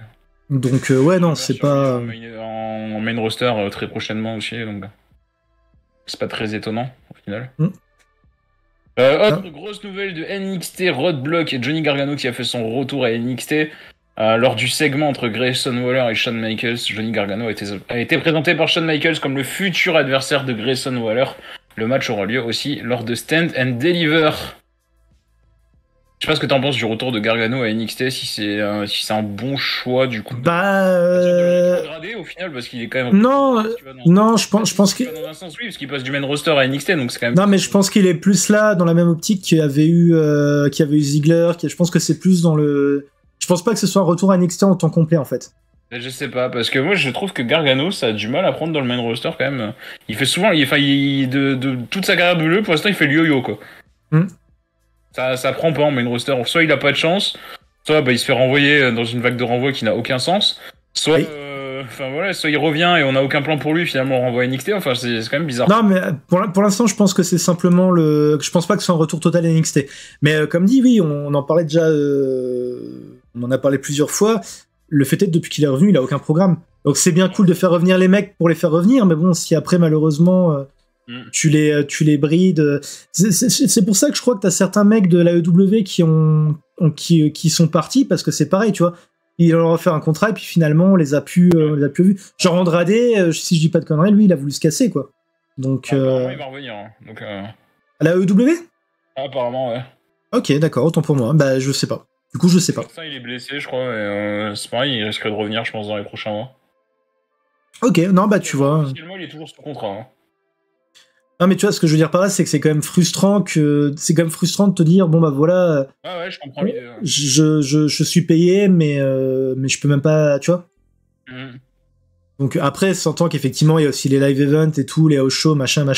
Mais c'est vrai qu'effectivement Gargano pour l'instant n'a pas de programme ni quoi que ce soit quoi. Et je trouve ça dommage. Alors que Jinder Mahal, ils ont des trucs avec lui en ce moment parce qu'ils ont fait un clan et tout. Ouais. Mais c'est bien d'avoir remis à NXT, tu vois, par contre, Jinder Mahal, parce que du coup, ça met un peu d'expérience. Et je trouve que c'est pas une mauvaise idée. Ouais. Il faut quelques gars, il faut 3-4 gars à expérience pour encadrer les autres, en fait. Je trouve que c'est une bonne idée, par contre, pour le coup. Non, je suis d'accord. Si tu mets que des jeunes, ça peut pas marcher, en fait. Oui, bah oui, non, mais je suis d'accord, je suis totalement d'accord. Mais la différence, par contre, c'est que Mahal, pour le coup, a vraiment été rétrograde avec lui. Oui. Donc bon. Oui. Mais je pense que ça le dérange pas parce qu'il sait très bien de toute façon que sa carrière elle est finie entre guillemets, mais je veux dire il a plus rien à en attendre en fait de sa carrière, je pense, à haut level. Ah, il a eu déjà un coup de chance qui est une anomalie statistique de gagner le titre à l'époque. Donc si je dis pas de bêtises, il a eu un run américain aussi, non? J'ai un doute. Il me semble que oui. Enfin bref, de toute façon c'est un détail, mais. Ouais. Enfin bon, quoi qu'il en soit, effectivement, oui, c'est. Par contre, là, je t'avoue que j'ai un blanc, je sais plus sur quoi on était. Ah oui, Gargano Waller. Ouais. Ouais, bah, à voir. Il a été United States Champion 8 jours. Après le titre de champion WWE. Puis il a été 2 fois 24/7 aussi, mais ça, c'est un détail. Ouais, voilà, donc. Effectivement. Il avait gagné un Fatal 4-Way lors de WrestleMania 34. Et il perd le match lors de Raw 2 semaines plus tard contre Jeff Hardy en 2018. Ouais. Bref. Ouais. Mais voilà, c'est pour dire, ouais, non, mais Jinder Mahal, je pense qu'il est très content de la carrière qu'il a eue, je pense déjà. Ah oui, bah comme dit, encore une fois, il a eu un coup de chance improbable. Et là, maintenant, je trouve que c'est pas idiot, en fait, une fois que tu commences à être un peu un vétéran, de partir un peu à l'encadrement des autres, un peu comme a fait Dolph Ziggler pendant quelques mois, en fait, même si lui, il a eu le titre et tout, mais en vrai, je trouve que c'était intelligent, tu vois. Oui, non, clairement, c'est pas mal, ouais. Je suis totalement d'accord pour le coup. C'est bien d'avoir des vétérans avec des jeunes, ça marche toujours pour transmettre de l'expérience. Enchaînons, mon cher Declan. Sinon, WWE qui est intéressé par Eiji Nduka, je sais pas si ça va dire grand chose, c'est un catcheur qui évolue à À la MLW. quelques temps. Ouais, je vois. Qui est passé au Performance Center de WWE d'ailleurs pendant quelques temps avant de partir. Il n'est plus à MLW, donc il est observé par plusieurs compagnies depuis son départ. Il a des contacts avec WWE du coup pour un retour, mais on n'est pas trop sûr si ça va se faire. La AEW qui lui a offert un contrat, d'ailleurs, je crois qu'il a catché à Dark il y a pas si longtemps que ça. Il est également suivi au Mexique et au Japon, donc le gars est quand même. Je crois pas l'avoir vu à Dark, il me semble. Hein. Je pense que j'aurais tiqué. Le gars est quand même assez hot. Il y a un peu beaucoup de monde qui le veut. Donc, mais c'est un bon catcheur, moi, de ce Ah oui. Oui. C'est quand même plutôt sympatoche. Et il y a Dark, il a affronté Konosuke Takeshita en janvier. Ah putain, j'ai même pas fait gaffe. Ouais, bon. Après, comme dit, le truc avait. C'est son dernier match du moment. Enfin, il a pas recatché depuis. Le truc, c'est que quand tu regardes Dark, t'as tellement de noms d'anciens d'Impact, d'anciens de la Ring of Honor, d'anciens MLW qu'au bout d'un moment, voilà, ça fait beaucoup de noms quand même à retenir. C'est vrai, ça. Donc Eiji Nduka, moi, c'est un catcheur que j'aime beaucoup. Très athlétique. Il me fait penser un peu style, niveau athlétisme et tout, peut-être un peu à Montesfort, peut-être un peu plus baraque. Ah oui, il est plus baraque, ouais. Dans l'idée, c'est un peu un truc dans le genre, quoi. Donc, ça peut être intéressant. Donc, je sais pas. Bon, après, s'il arrive, je pense qu'il va passer par NXT aussi, mais. Après, pardonne-moi mon cynisme, mais de toute façon, tu peux être le meilleur catcheur au monde si au final ils ont pas de plan pour toi. Oui, bah après, il peut signer pour être à NXT et puis ils vont en faire quelque chose et puis ils vont. Oui. Mais comme dit. Quand même AEW qui le veut, le Japon, le Mexique, donc ça fait quand même beaucoup de monde. Donc c'est que ils ont vu quelque chose en tout cas en lui. La MLW, bon, j'ai arrêté de regarder parce que j'avais plus le même intérêt que j'avais pour eux pré-arrêt. Niveau talent et tout. Mais ouais. Après, c'est toujours le problème de la présentation en fait, je pense. C'est pareil. Par contre, je suis. En fait, comment dire, c'est une bonne compagnie de seconde division, on va dire. C'est-à-dire que les talents qui n'ont pas forcément des contrats avec les top compagnies, c'est une bonne porte de sortie pour eux d'avoir un contrat avec MLW, quoi. Après, la MLW, seconde division, mais ils ont quand même un bon roster. Hein. Ils ont récupéré de nouveau Johnny Lucha, maintenant, si je dis pas de bêtises, un truc du style. Johnny Lucha. Il évolue avec son nom. Avec son nom, d'accord. Mais oui, oui, pour une fois. Oui. Il avait fait Johnny Fusion à une époque. Hein. Parce que le show c'était Fusion, le show MLW. Après, c'est dommage, c'est parce qu'ils ont essayé de faire une espèce de pseudo-suite de Lucha Underground en faisant un clan, en faisant revenir. Attends, c'est César Durand maintenant son nom, il me semble. César Durand, tu vois, et tout. Mais bon, le problème, c'est que la Lucha Underground, t'avais aussi toute la production, tout le côté un peu. Donc, pour moi, ça n'a pas aussi bien marché que j'aurais espéré, quoi. Ils tournaient au-dessus de leur prix, d'ailleurs, la Lucha Underground. C'est d'ailleurs pour ça que ça n'a pas marché. Hein. Oui, bah ouais, tu m'étonnes. Ils dépensaient beaucoup trop par rapport à ce qu'ils gagnaient, quoi. Bah, tu vois déjà la différence. La production, enfin, c'était ouf. Tu vois la différence entre les scènes, entre guillemets, de fiction, donc les espèces de trucs sortis directement de séries télé entre la première et la dernière saison. T'as carrément eu une grosse décrue, quoi.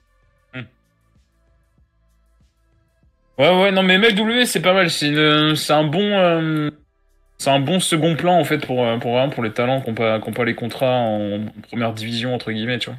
Ouais. Vraiment, ils ont quand même des talents qui dorment, en fait, et que je pense WWE et AEW surveillent un peu du coin de l'œil. Et attendent peut-être pour récupérer notamment Jacob Fatou, qui fait partie de la famille de Bloodline, la famille de Roman Reigns, etc. J'aime aussi beau. Très très très très bon et qui a eu un excellent règne à MLW pendant très très longtemps, qui n'est plus champion actuellement. Mais... Bah, il est challenger de nouveau, il a gagné Battle Riot. Ouais, c'est possible. Ouais. D'ailleurs, en parlant de MLW, il y a Richard Holiday qui revient de son cancer aussi, qui est vraiment un très très bon catcheur aussi. Ouais. Qui a eu un cancer malheureusement et qui a été écarté pendant très longtemps. Il était à l'époque, il y avait eu le clan où il y avait Il y avait lui, il y avait MJF, il y avait Ouais, non, mais ouais, c'est j'ai plus le nom du champion actuel. Ouais, non, ils sont pas mal. Ouais. Ils ont toujours été un peu hot quand même. Après, ouais, moi je suis pas trop fan de la présentation de la WWE, il y a certains trucs qui me bizarres, mais les storylines sont un peu compliquées, des fois c'est un peu compliqué à suivre, mais Ouais. en tout cas niveau talent, ils sont très très bons. Preuve en est avec Eiji Nduka du coup. Ouais. Et dernière news WWE avant d'attaquer, bon on va continuer à parler de WWE après, mais après on parlera de Ronda Rousey et WrestleMania un peu plus en détail avec des news peut-être un peu plus condensées justement sur ces sujets-là. Là, ça va te plaire. C'est quand même une grosse news de la semaine. C'est la WWE qui porte un très grand intérêt à MJF. Bah, tu m'étonnes. Elle veut absolument le signer dès la fin de son contrat AEW, le contrat de MJF qui expire apparemment début 2024. Nul doute que la AEW va faire le forcing pour essayer de le prolonger. Bah, le pire, c'est qu'ils en jouent. Hein. Ça fait plusieurs mois qu'il vient avec la veste justement marqué 2024 dessus. Il avait toute la storyline avant son retour quand il a gagné le match pour être challenger. C'était parce qu'il voulait se faire virer, parce qu'il voulait aller à la WWE. Par contre, la seule chose que je me dis, c'est que à la WWE, je sais pas si ça marcherait autant, parce que quand tu regardes ses promos à AEW et tout, au niveau des promos en tout cas, c'est pas du tout du PG-13. Hein. Mm-hmm. Donc le coup du verre d'eau sur le gamin et tout. Je sais pas si t'as vu cette histoire, mais on en parlera plus tard. Mais chaud quand même. Une de ses dernières promos, il racontait comment, quand il était jeune, sa copine de l'époque lui procurait certains services qu'on ne devrait pas procurer à quelqu'un qui est en train de rouler à toute vitesse dans une voiture, quoi. Donc, il l'avait largué et tout. ouais, enfin, voilà. J'ai vu ça, le truc, j'étais là, non, mais c'est ça. Par contre, après, sur le ring, putain, Puis c'est pareil, il fait partie des mecs où tu sens qu'à un moment, ils se sont dit, bon, bah voilà, je veux aller à tel endroit, je vais me donner les moyens.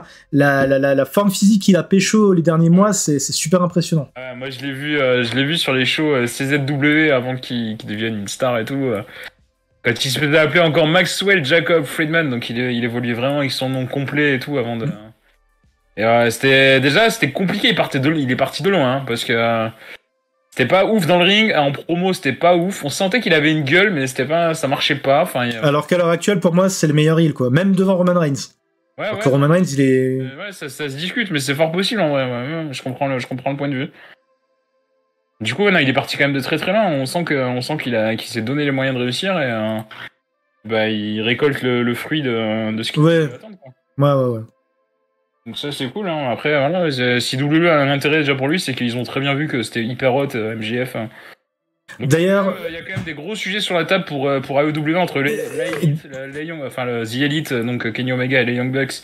MJF, ça avait quand même des gros sujets sur la table de prolongation cette année quand même. Hein. D'ailleurs, il y a un truc, je sais pas si c'est moi qui vois un signe ou quoi que ce soit, parce que c'est quand même chelou, mais dans le dernier épisode de Being the Elite, donc c'est un peu l'émission centrée sur The Elite avec des trucs en dehors, genre tu les vois sur la route et tout.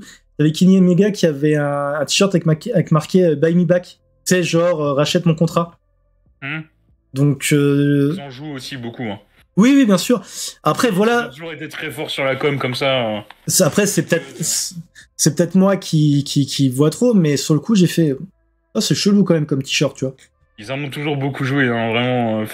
C'est comme les Bucks, le Pro Wrestling Guerrilla qui avait refait un début de match WWE, je sais plus quel match c'était. Je crois que c'était un Bret Hart Shawn Michaels qu'ils avaient refait en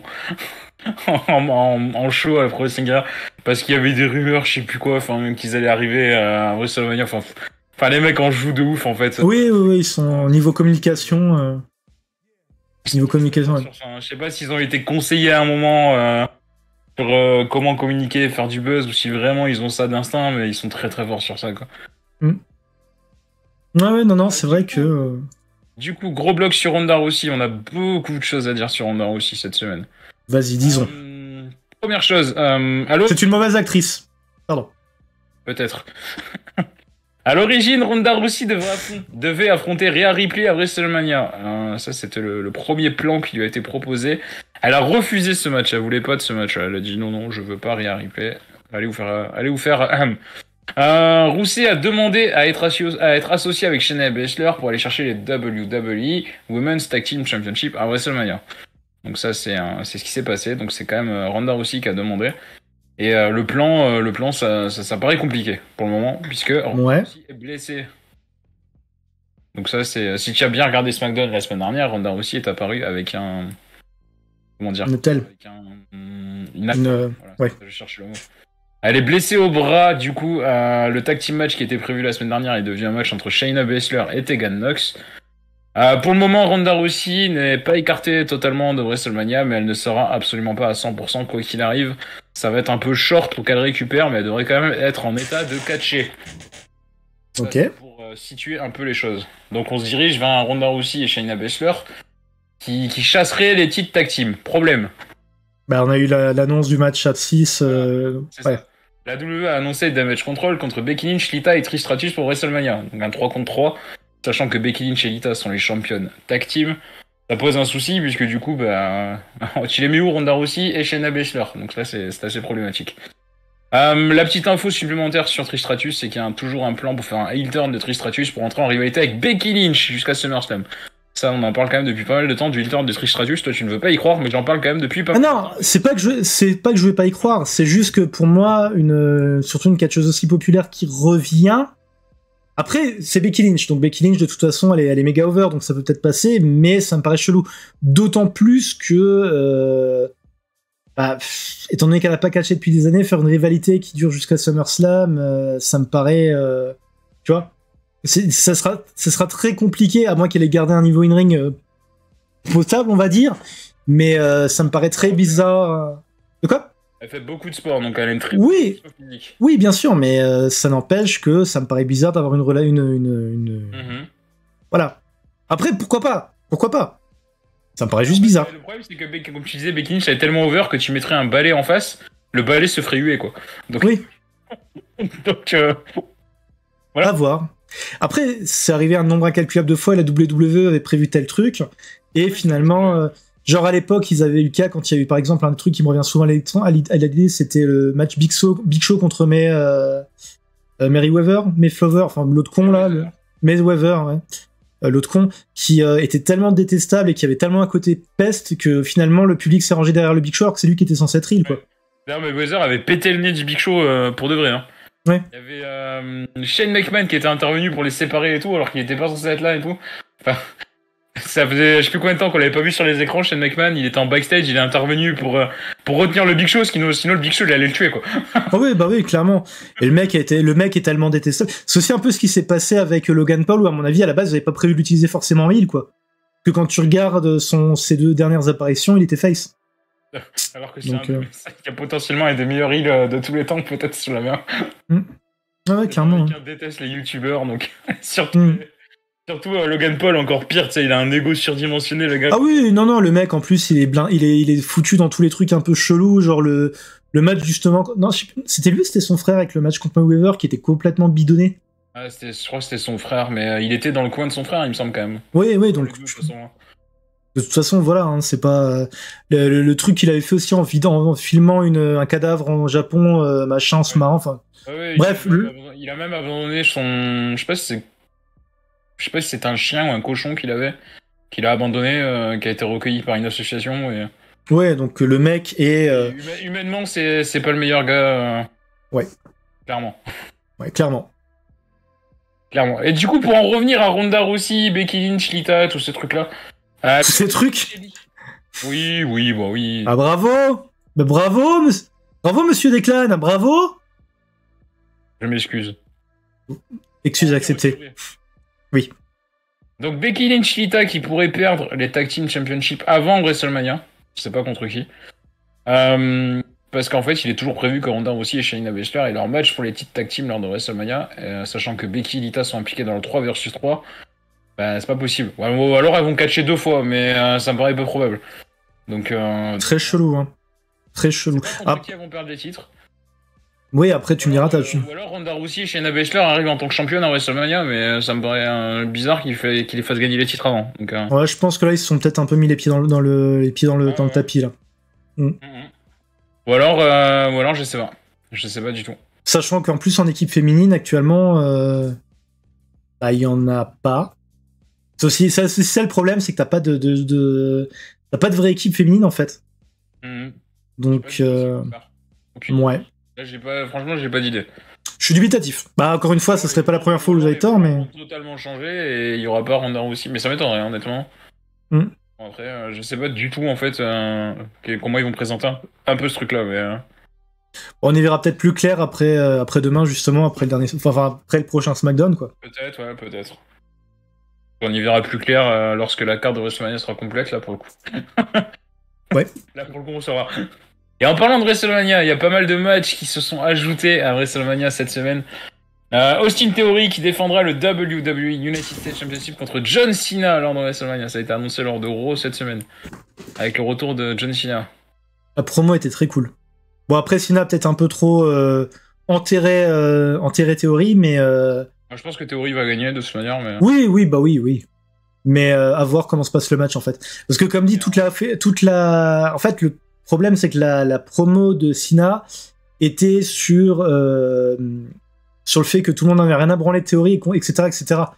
Et ce genre de promo, quand c'est un main eventer qui l'a fait face à un mec qui est pas main eventer, généralement, ça a tendance à l'intérêt. C'est un peu ce qui s'était passé il y a quelques années quand The Rock avait fait sa putain de promo légendaire sur Billy Gunn. Avec le coup de la prière de Billy à Dieu. Oui. La promo, elle est, comme dit, regardez sur YouTube, c'est une des promos considérées comme étant légendaires de The Rock. Et Billy Gunn s'en est jamais remis, en fait. Donc à voir, quoi. Il y a un seul qui a réussi à se remettre des promos de The Rock. C'est Mick Foley. Oui. Ouais. Qui était pas au niveau main event encore. D'ailleurs, je digresse tout de suite. Peut-être le seul qui a réussi à tenir tête à The Rock en étant pas main eventer. Je vais juste digresser de nouveau, mais les dernières émissions, j'avais dit que j'avais une nostalgie de quand on faisait les shows à arène vide pendant le confinement. Je tiens à remercier la WWE parce que grâce à eux, à chaque fois qu'il y a Carmella qui se pointe sur le ring, je revis cette époque. Voilà. Ah non, mais c'est affreux, je te jure. La meuf, dès qu'elle passe, c'est en mode, c'était le cas déjà avant le confinement, mais t'entends les mouches siffler, quoi. C'est un truc de malade.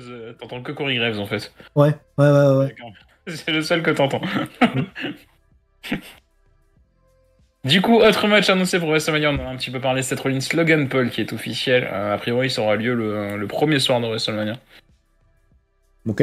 On va pas revenir trop dessus, je pense que de toute manière, on a déjà parlé que ça allait avoir lieu avec Logan Paul qui avait éliminé Seth Rollins lors du Rumble, etc. Qui est venu lors de l'Elimination Chamber aussi, voilà, on va pas refaire l'histoire. Pour la suite, on va parler de Roman Reigns. Toujours autour de WrestleMania. À l'heure actuelle, le plan est que Roman Reigns quitte WrestleMania en tant que champion unifié. Donc le plan actuel, c'est qu'il gagne. Si ça se tient, qui sait qu'avait raison, c'est Bibi. Hein. Oui, ça va. Et une séparation des titres est prévue quelques semaines après. A priori, ça pourrait se faire avec le draft, en fait. Il pourrait trouver une explication au moment du draft pour une séparation des titres. Ça, c'est un peu pour le truc. Mais le truc... Vas-y. Non, j'allais dire, Reigns, c'est une légende avec son run actuel, il a plus besoin du titre, en fait. Il en a plus besoin. C'est vrai. Mais je pense qu'ils vont trouver un moyen de séparer les deux titres, en fait, en disant que il faut qu'un des deux shows ait un titre mondial. Ouais. Pour la suite de Roman Reigns, il est prévu un Cody Rhodes versus Seth Rollins versus Roman Reigns pour Backlash avec le WWE Championship qui devrait être en jeu. Donc déjà, les titres seraient séparés à ce moment-là. Backlash, on a dit que c'était début mai. Ouais. Donc en gros, durant le mois d'avril, les titres devraient être séparés, avec probablement Roman Reigns qui serait champion déjà au moins jusqu'à Backlash. Ouais. Ouais. Je sais pas parce qu'en fait, Reigns c'est énorme, mais pour moi il aurait dû perdre le titre face à McIntyre à Clash at the Castle. Pour moi, c'est ce qui aurait dû se passer. Donc voilà. Je sais pas. Avec ce qui se passe en ce moment, en vrai, je sais pas. On verra bien. Hein. Par contre, le fait qu'ils mettent une clim à tout le monde et qu'ils restent champion à WrestleMania, je sais pas pourquoi je le sens bien, quoi. À voir. Je le sens bien, et justement, ça peut mieux marcher encore si Cody Rhodes remporte le titre à SummerSlam derrière, tu vois. Parce que justement, ça montrera encore que Cody Rhodes avait encore l'instinct supérieur d'aller chercher le titre, de retenter sa chance et d'aller le battre enfin de ce. En vrai, on verra. Hein. On verra. Et pour terminer sur WrestleMania, c'est un événement qui est un peu lié, c'est le Hall of Fame. Il y a bien des plans pour le WWE Hall of Fame cette année, bien qu'il y a à ce jour aucun nom qui a été confirmé. L'événement est prévu pour le 31 mars et a priori on pourrait avoir les premiers noms qui seraient annoncés soit un petit peu avant SmackDown ce soir, soit lors de SmackDown ce soir. Ah, parce que c'est chaud, il y a 3 semaines là. Peut-être qu'il y aura moins de monde aussi, tu me diras. Il serait un peu temps. Ouais, je sais pas. Ou alors c'est la nouvelle politique de Triple H un peu. Ouais. Est-ce qu'il y a que lui qui est décisionnaire? Je pense pas, mais. Honnêtement, je sais pas, ça me paraît bizarre. Mais bon. Ouais, y en a. J'ai vu passer la truc. Comme quoi, peut-être. Enfin, c'est des théories de fans que peut-être le plan à la base c'était d'introniser Vince McMahon. Et avec tout ce qui s'est passé, peut-être que du coup, ils se sont retrouvés un peu dans la merde. Parce que moi, je pense que peut-être qu'ils voulaient introniser que Vince McMahon, peut-être. Et du coup, avec tout ce qui s'est passé, ils se sont dit, on va se prendre un bad buzz, mon gars, mais il faut absolument trouver autre chose. Et du coup, Ouais, je sais pas, je suis. De toute façon, on est clairement dans une phase de transition globale, donc je sais pas trop à quoi m'attendre. À qui m'attendre. Après, le problème, c'est que j'arriverai à comprendre que Vince McMahon soit intronisé, c'est ça le problème, mais. Ça me fait chier, mais en fait, je le comprendrais en fait. Avec tout ce qu'il a fait historiquement pour WWE, je comprendrais. Ouais. Ça me fait chier en fait. Ouais, mais enfin, c'est très compliqué. Bon, c'est pas exactement similaire, mais c'est un peu le même syndrome que Chris Benoit, quoi. Tu vois? Ouais, c'est encore autre chose, hein, mais ouais, non, mais je comprends l'idée, ouais. Je sais pas. Je suis dubitatif. En même temps, le Hall of Fame, pour être honnête, j'ai jamais vraiment suivi, quoi. En fait, le problème, c'est que si c'était vraiment legit qu'il y avait des votes à la limite de fans pour savoir qui c'est qu'il fallait introniser, tout ça. Après, pour moi, c'est du booking en fait. C'est pareil, il décide un tel est main eventer, donc il est. Enfin, je veux dire, et voilà, c'est ça, j'aime pas le système en fait de. Après, pour moi, ça a perdu toute cohérence le jour où ils ont donné un award qui s'appelait le Warrior Award pour les mecs qui ont fait des trucs bien, Oui, déjà. Alors que le Warrior était un homophobe connu et reconnu. Enfin, tu vois, c'est. Déjà ça, mais après, ce que je comprends pas, c'est pourquoi il faut qu'il y ait un gros nom obligatoirement qui soit en main event du Hall of Fame. Enfin, je comprends pas l'idée en fait. Et puis ils mettent de côté des catcheurs ils ont fait un truc Legacy, Hall of Fame Legacy là, pour mettre les très vieux catcheurs dedans. Et justement, c'est des catcheurs super historiques. Genre dedans, t'as Verne Gagne, enfin des mecs comme ça. Ok, ça parle peut-être à personne maintenant, mais moi ça me rend fou parce que historiquement, c'est eux qui ont construit le catch quoi. Donc, ouais. Je trouve ça débile en fait, du coup. Après, le Hall of Fame, faut reconnaître un truc, c'est que forcément, au bout d'un moment, c'est compliqué de trouver des nouveaux noms à mettre dedans, en fait. Bah, s'ils ne mettaient pas 40 000 dans la Legacy chaque année, peut-être qu'ils auraient des noms. Mais... Oui. Parce que chaque année, ils en foutent 10 ou 15 dans la Legacy, alors qu'ils auraient tous leur place en tant que Hall of Fame normal. Enfin, je veux dire, c'est. This is show. Par contre, Declan, je te propose qu'on essaie un petit peu d'aller plus vite, vu qu'on est quand même déjà. On a un bon pavé sur AEW quand même, donc il faudrait quand même qu'on passe 20 bonnes minutes dessus. Ok, bah allons-y alors. Pour faire une transition avec WWE, du coup, ça va parler un peu des deux. Vince McMahon qui était prêt à autoriser Daniel Bryan à prendre part au J1 Climax de NJPW pour essayer de le conserver dans le roster WWE. Donc ça, c'était avant qu'il parte. Donc ça remonte quand même à quelques mois et même quelques années déjà. Ah, ça fait un an, un truc comme ça? Comment? Ça fait un an, non? Un truc comme ça? Ouais, à peu près. Ouais, parce qu'il est arrivé à Révolution... le même soir qu'Adam Cole? Ouais. Donc ouais, ça fait un an, ouais. Un peu plus d'un an. Le ressenti, en fait, c'est que Vince McMahon, il savait même pas ce que c'est le J1 Climax de NJPW, donc le mec, il a strictement rien à foutre de ce qui se passe en dehors de WWE, hein, clairement. On parle un peu du J1 Climax, surtout parce qu'en fait, Bryan Danielson, a priori, voudrait participer au J1 Climax maintenant qu'il est avec AEW. Il voudrait participer à ce tournoi-là, c'est pas une nouvelle, hein, on le sait depuis un petit moment qu'il voulait participer au J1 Climax. Mais a priori, Tony Khan, il a pas l'air trop chaud parce que c'est un tournoi très très physique. C'est quand même une dizaine de matchs en 15 jours et c'est pas des petits matchs. Donc c'est-à-dire que c'est presque des title matchs tous les soirs, presque, hein, globalement. C'est vraiment des gros matchs à enjeu et apparemment, il est pas trop chaud, Tony Khan, d'envoyer Bryan Danielson là-dedans parce que on sait jamais, niveau blessure et tout, c'est un peu chaud. Bah, comme dit, ils avaient déjà eu à l'époque, c'était Moxley qui s'était blessé. Il s'était blessé sur un show indie alors qu'il était déjà là EW, quoi. Donc oui, effectivement, c'est chaud, quoi. En fait, c'est chaud de les mettre dans des gros matchs en jeu, en fait, parce que t'augmentes le risque de blessure, forcément. Puis là, l'enchaînement, en plus, comme c'est un tournoi, t'augmentes encore un peu plus les risques. Donc je peux comprendre, en fait, que Tony Khan soit pas super chaud. Mais je sais pas, Bryan Danielson, il en a tellement envie que je pense que c'est peut-être une de ses dernières chances, en fait, parce qu'il commence à prendre de l'âge aussi. Mais non, le mec est toujours très chaud, mais au bout d'un moment, les années vont se ressentir aussi un peu, quand même. Ah oui, bah clairement. Clairement, ouais. Donc voilà. Ensuite, Tony Khan toujours qui a indiqué que AEW fera ses débuts à Londres cette année. Donc ça, il a très bien dit en interview. Après Révolution, il a dit que AEW essaie de venir à Londres cette année pour faire un show. Donc c'est pas très très étonnant non plus, j'ai envie de dire. Oui, bah oui, c'est qu'une question de temps. Hein. Ils sont en train d'ailleurs de faire des shows de plus en plus dans des États, même aux États-Unis, ils ont pas encore été et tout. Pour quelques États, ils ont pas fait de show. Ils ont été en Californie il y a pas longtemps, je crois. Ils avaient pas été encore une seule fois, notamment. Oui, bah normal. L'AEW qui n'utilisera plus Rebel dans son rôle avec Britt Baker et Jamie Hayter. Depuis qu'elles ont fait un face turn, en fait, le ressenti est que elles ont plus besoin de Rebel. Ça a plus vraiment de sens en fait d'avoir un appui supplémentaire qui fait des interventions en ringside et tout ça. Ils ont fait un face turn, non, c'est les face turn face à AEW en fait. C'est que d'une rivalité à l'autre, t'as le catcheur. De toute façon, je me suis rendu compte d'un truc avec la division féminine, c'est qu'on a les mêmes storylines en boucle. T'as d'abord t'as d'abord une des nanas qui va faire un run solo face. Ensuite, ils vont avoir une petite rivalité qui vont se finir par un match tag team hardcore avant que la nana face devienne heel.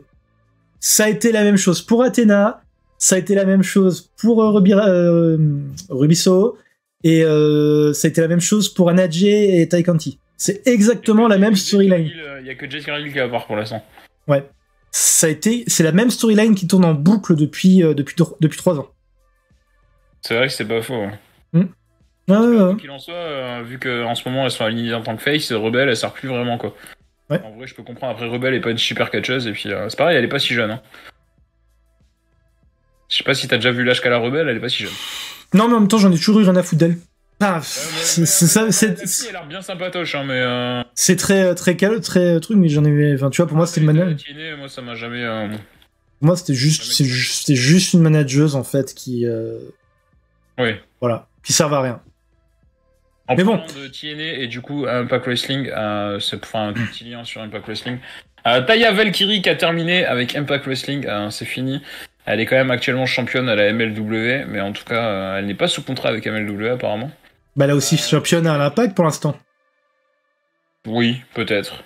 Oui, elle est tag team championne. Bon après, ça a peut-être changé pendant les enregistrements. Après, les Tab Mix TV, Impact Wrestling, ils ont toujours un peu d'avance, donc. Oui.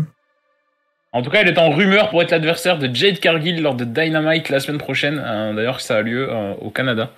Si je dis pas de et c'est pour ça qu'elle est en rumeur, comme c'est une Canadienne, elle est un peu en rumeur pour être adversaire de Jade Cargill.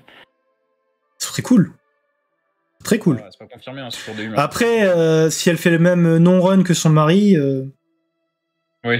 Ouais, mais je pense pas que ce soit pour rester, honnêtement. Je pense que c'est MLW qui va foutre la main dessus, je pense. Ouais.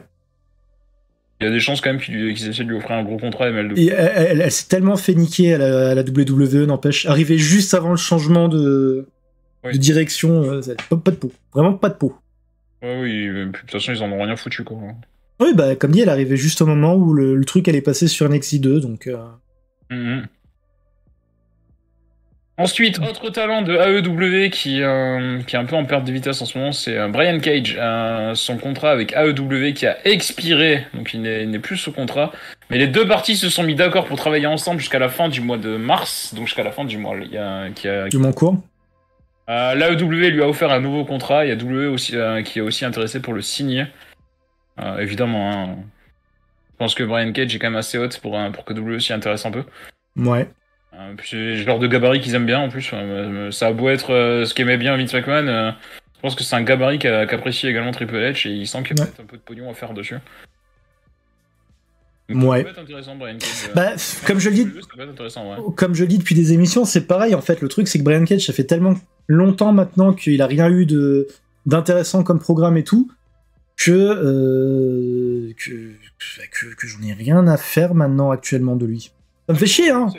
Ouais, ça me fait chier parce qu'honnêtement, son style de pour lui, partir de AEW et signer AEW serait peut-être pas une mauvaise idée, au moins de tenter le coup. Oui, ouais, clairement. AEW, il est barré, quoi. Enfin, je veux dire. Bah, il est champion trio à la Ring of Honor. Ouais, super, quoi. Ouais, non, mais clairement. Ça doit être pour ça d'ailleurs qu'ils sont mis d'accord pour travailler ensemble, je pense, pour parler des titres trio lors de Super Card of Honor, mais. Ouais.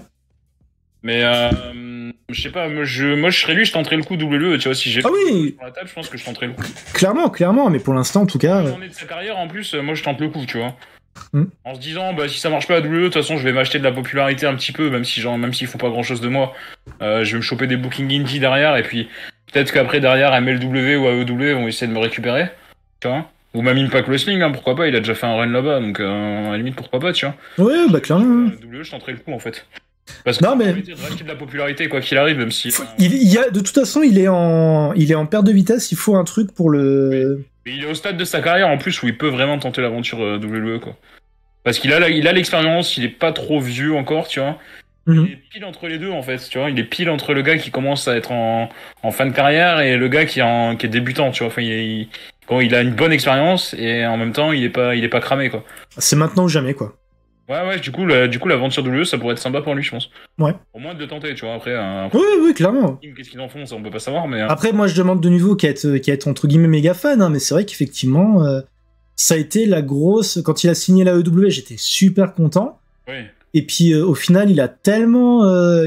Bah, ils ont jamais fait grand chose en fait. Bah oui, clairement. Hein, Au début, ouais, encore. Le FTW Championship là. Ouais. Au début c'était sympatoche, mais après, bah, une fois qu'il a perdu ça, il n'y a plus rien. Quoi. Ouais. Donc voilà. Autre talent qui n'est pas à AEW d'ailleurs, mais qui a évolué à AEW il y a très peu de temps, c'est Commander. Je sais que tu as été assez impressionné par Commander. Oui. Luchador qui est apparu à la AEW lors du ladder match il y a peu de temps à Dynamite, c'était la semaine dernière, si je dis pas de bêtises. Attends, laisse-moi réfléchir. Non, je crois que c'est la semaine. Il me semble que c'est la semaine dernière, il me semble. Oui, c'est là où comment il s'appelle, Powerhouse Abs remporte le ring. Le Face Over Revolution Ladder match. Ah, voilà, ouais. Mm-hmm. Donc Commander qui n'est pas sous contrat avec AEW, qui est observé fortement par WWE également. La WWE a contacté Commander avant son apparition avec AEW et après son apparition avec AEW. Donc ils s'étaient déjà intéressés avant. On n'aille pas dire AEW s'intéresse toujours aux talents que AEW observe. C'est à peu près... c'est pas toujours vrai, on va dire. Oui, puis de toute façon, c'est le business. Hein. Ouais. Ah ouais, non, mais puis là, ça se tire un peu dans les pattes. Hein. Dès que WWE observe un talent, AEW va l'observer aussi. Dès qu'AEW observe un talent, WWE va y aller dessus. Enfin, j'ai envie de dire, c'est presque logique en fait de se tirer. Oui, clairement. De toute façon, comme dit, c'est là ils sont pas forcément comment dire. C'est que c'est bon pour le business. En rivalité. Bah oui, clairement, ils sont en rivalité. S'il y a des offres concurrentes, ça fait monter la valeur des contrats. Donc. Ouais. Ah ouais. Donc les talents, ils vont pas être contre. Hein. Puis ils ont plus d'offres sur la table. Enfin voilà. En tout cas, aucune proposition de contrat ne lui a été faite par WWE ni par. Si AEW, ils sont en train de proposer quelque chose. Mais la WWE veut le rencontrer pour le voir et discuter avec lui. Il faut quand même savoir que Commander est lié actuellement à la compagnie Chaos au Mexique. Bon, c'est une petite compagnie, mais ils ont des contrats quand même signés là-bas. Donc il est pas libre, on va dire. Il peut pas partir non plus comme il veut. D'accord. Je pense qu'il peut discuter assez facilement une libération de son contrat. Hein. Les petites compagnies comme ça, tu rachètes le contrat, je pense assez facilement. Pour peu que t'aies vraiment envie de l'avoir, tu mets le billet qu'il faut et je pense que tu peux le racheter peut-être un petit peu plus facilement que voilà. À savoir que pour le match, du coup, a été booké Commander, ça c'est pour l'info supplémentaire. Tony Khan voulait à l'origine booker El Hijo del Vikingo. Je sais pas si tu vois qui c'est El Hijo del Vikingo, il fait souvent le buzz avec des moves assez ouf. Honnêtement, je pense que c'est le catcheur qui fait les moves les plus ouf du moment. Vraiment. Ok. Mais El Hijo del Vikingo n'était pas disponible pour Dynamite, donc du coup, Commander a été booké en tant que remplaçant. Et c'est peut-être pas une très mauvaise chose du coup pour Commander, du coup, qui est un peu sous le feu des radars. Ouais, bah il a dû avoir un coup de buzz après sa prestation, ouais. Mais El Hijo del Vikingo a beaucoup de buzz sur lui, mais le problème c'est qu'il est signé à la AAA, donc. Ouais. Mais attention à El Hijo del Vikingo dès qu'il va être libre de contrat aussi. Hein. Je pense qu'à AEW et WWE vont aussi essayer de se l'arracher, je pense. Il y a de fortes chances. Si je dis pas de bêtises, d'ailleurs, il a catché Impact Wrestling lorsque Impact Wrestling a fait des tournées au Mexique l'année dernière, il me semble.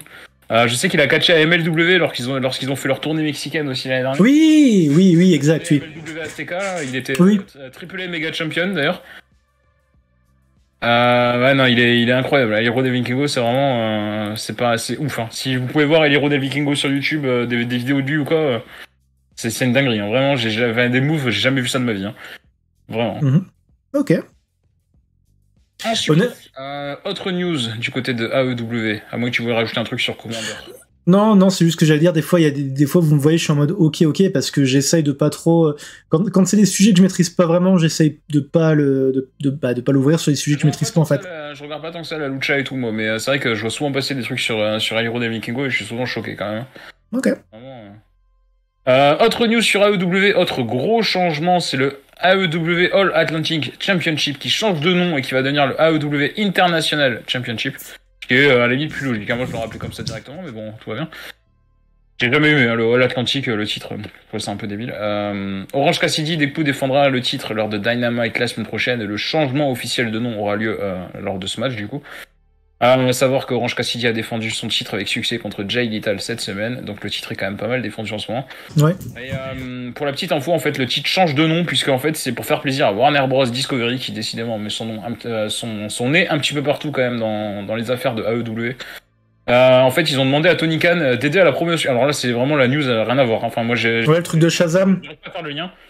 C'est pour faire la promotion du prochain film Shazam, Fury of the Gods. Alors, il y a un truc que il y a un truc que je trouve vraiment nimp, c'est que la EW est super inclusif et a toute une campagne de inclusive et mort. Et ils font la promo d'un film avec un transphobe 2000 quoi. Bon après évidemment c'est le business et t'as pas trop le choix du coup, mais moi je vois voilà. Le lien en fait de pourquoi changer le titre du. Je sais pas si tu vois un lien, enfin si tu arrives à expliquer. Non. En tout cas, l'idée est d'augmenter l'intérêt du titre pour faire. Zachary Lévy est un connard, à part ça, je sais pas. De quoi? Zachary Lévy est un connard, mais à part ça. Ah. J'ai pas les sources. Bah. Transphobe, homophobe, enfin, voilà. Ok. Ok. J'avais pas trop aimé Shazam, le film d'ailleurs. Je l'aime pas. C'est une comédie de Noël qui est beaucoup trop longue et beaucoup trop chiante. Moi je l'ai vu, mais c'était pas un peu. Oui, bah oui, c'est une comédie de Noël ce film. C'est un film pour des gamins de 10 ans, quoi. Ouais. Ouais, j'ai pas accroché. Ah, c'est un des pires films de l'univers DC, enfin récent, avec Wonder Woman 84. Warner, ils font souvent beaucoup de mauvaises décisions en ce moment, quand même. Un petit moment. Ouais, après, c'est pas du tout le sujet de l'émission, il y a tout un autre truc qui est en cours, mais ouais, non, il y a des trucs pas très cool qui se passent in the backstage of the universe. Continuons. On a encore des infos sur AEW, on a quand même un gros pavé. Il reste 5 infos, officiellement. Ça va okay. Vite. On a Rubiso qui a fait un heel turn, t'en as parlé rapidement tout à l'heure. Elle a fait un heel turn lors de Révolution, après la victoire de Jamie Hayter, qui a conservé son Women's Championship. Soho qui semble avoir rejoint l'association Saraya Tony Storm. Même si on sait pas trop, hein, peut-être qu'elle va juste la rejoindre quelques temps et après elle va aller faire son petit bout de chemin en solo en heel. En tout cas, voilà, Rubiso est passé du côté obscur de la force. Bah comme dit, hein, c'est exactement la même storyline qu'on a eu pour Athena, c'est la même storyline qu'on a eu pour Tai Conti, c'est la même histoire qui se répète encore et encore et encore et encore et encore. J'adore Rubiso, par contre. Oui, je l'adore aussi, mais les storylines de l'édition féminine de la EW, c'est de la merde. Je comprends l'idée. Je comprends le point de vue. Après, j'aime bien Jamie Hayter aussi. Oui, non, bah clairement, mais c'est du gâchis. Ils ont une division féminine qui est vraiment très cool, et c'est du gâchis. Je sais pas trop quand on pense. J'ai pas. Je serai à jour avec limite sur les shows, je pense que je pourrais te dire, mais c'est vrai que comme ça évolue pas, même déjà depuis cette époque-là. Ouais, c'est vrai que ça décolle pas en fait. Ouais. Pourtant, il y a du buzz des fois sur des talents et tout, et au final, ils capitalisent pas dessus, donc... ils essaient après, hein, tu vois, ils ont quand même créé quelques stars, ils ont signé Willow Nightingale, que j'aime beaucoup, par exemple, mais c'est les mêmes storylines, sans déconner, depuis le début. Nouvelle arrivée, placée dans une position, entre guillemets, d'éventuelle challengeuse, ne gagne pas le titre, fait une feud en équipe avec une autre catcheuse, finit la feud, repart en solo, fin heel turn. C'est la même chose à chaque fois. Saraya est pas sur le même format. Oui, Saraya, ça a été plus rapide, le heel turn. Donc bon. Autre news, autre titre, les Guns qui ont conservé les Tag Team Championship lors de Révolution. Après la victoire, ils ont été attaqués par FTR qui ont fait leur retour au sein de la compagnie. Toldio. La dernière apparition de FTR remontait au 12 décembre, et à savoir qu'ils ont un contrat à long terme avec AEW, donc leur absence était soit une storyline, soit un simple repos. Et Stock qui en avait parlé d'ailleurs du possible retour de FTR pour venir attaquer les Guns. Ouais. On a été assez visionnaire sur le sujet. J'adore FTR, donc... Oui, clairement. Je suis pas fan. Bah, les Guns sont... Ils jouent bien leur rôle, en fait. Oui, ils sont bons à choper de la hit, quoi, mais bon. C'est ça. Mais vraiment, c'est des têtes à claques, quoi. Vraiment, Ouais, ils sont bien. Bon, par contre, il y a des trucs qui commencent à me déplaire. Genre, la dernière fois, ils avaient des tenues, c'était limite pompé sur Pretty Deadly. Donc, voilà, mais bon. Voilà. Il y a des fois, je peux juste. Continue. On parlait beaucoup des titres d'AEW. House of Black qui ont remporté le Trios Championship en battant The Elite lors de Révolution. C'est le premier règne de Malakai Black, Buddy Matthews et Brody King. Moi, j'aime beaucoup cette équipe. Bah, tu vois, ça fait partie des trucs aussi qui me fait me poser des questions, tu vois. Par rapport à The Elite et les histoires de contrat et tout. C'est pareil, le fait qu'ils aient perdu, tout de suite, j'étais là en mode... C'est un signe. Mais apparemment, non, donc voilà. Non, je pense pas. Déjà, ils sont sous contrat jusqu'à la fin de l'année, quasiment. Donc. Oui, mais bon, après, comme je t'ai dit, voilà, c'est pas... Ouais. Mais oui, beaucoup la House of Black, hein. Oui, pareil. Le thème et tout. Je sais pas s'ils ont encore le même qu'ils avaient au début de leur formation avec Brody King et tout, là, mais...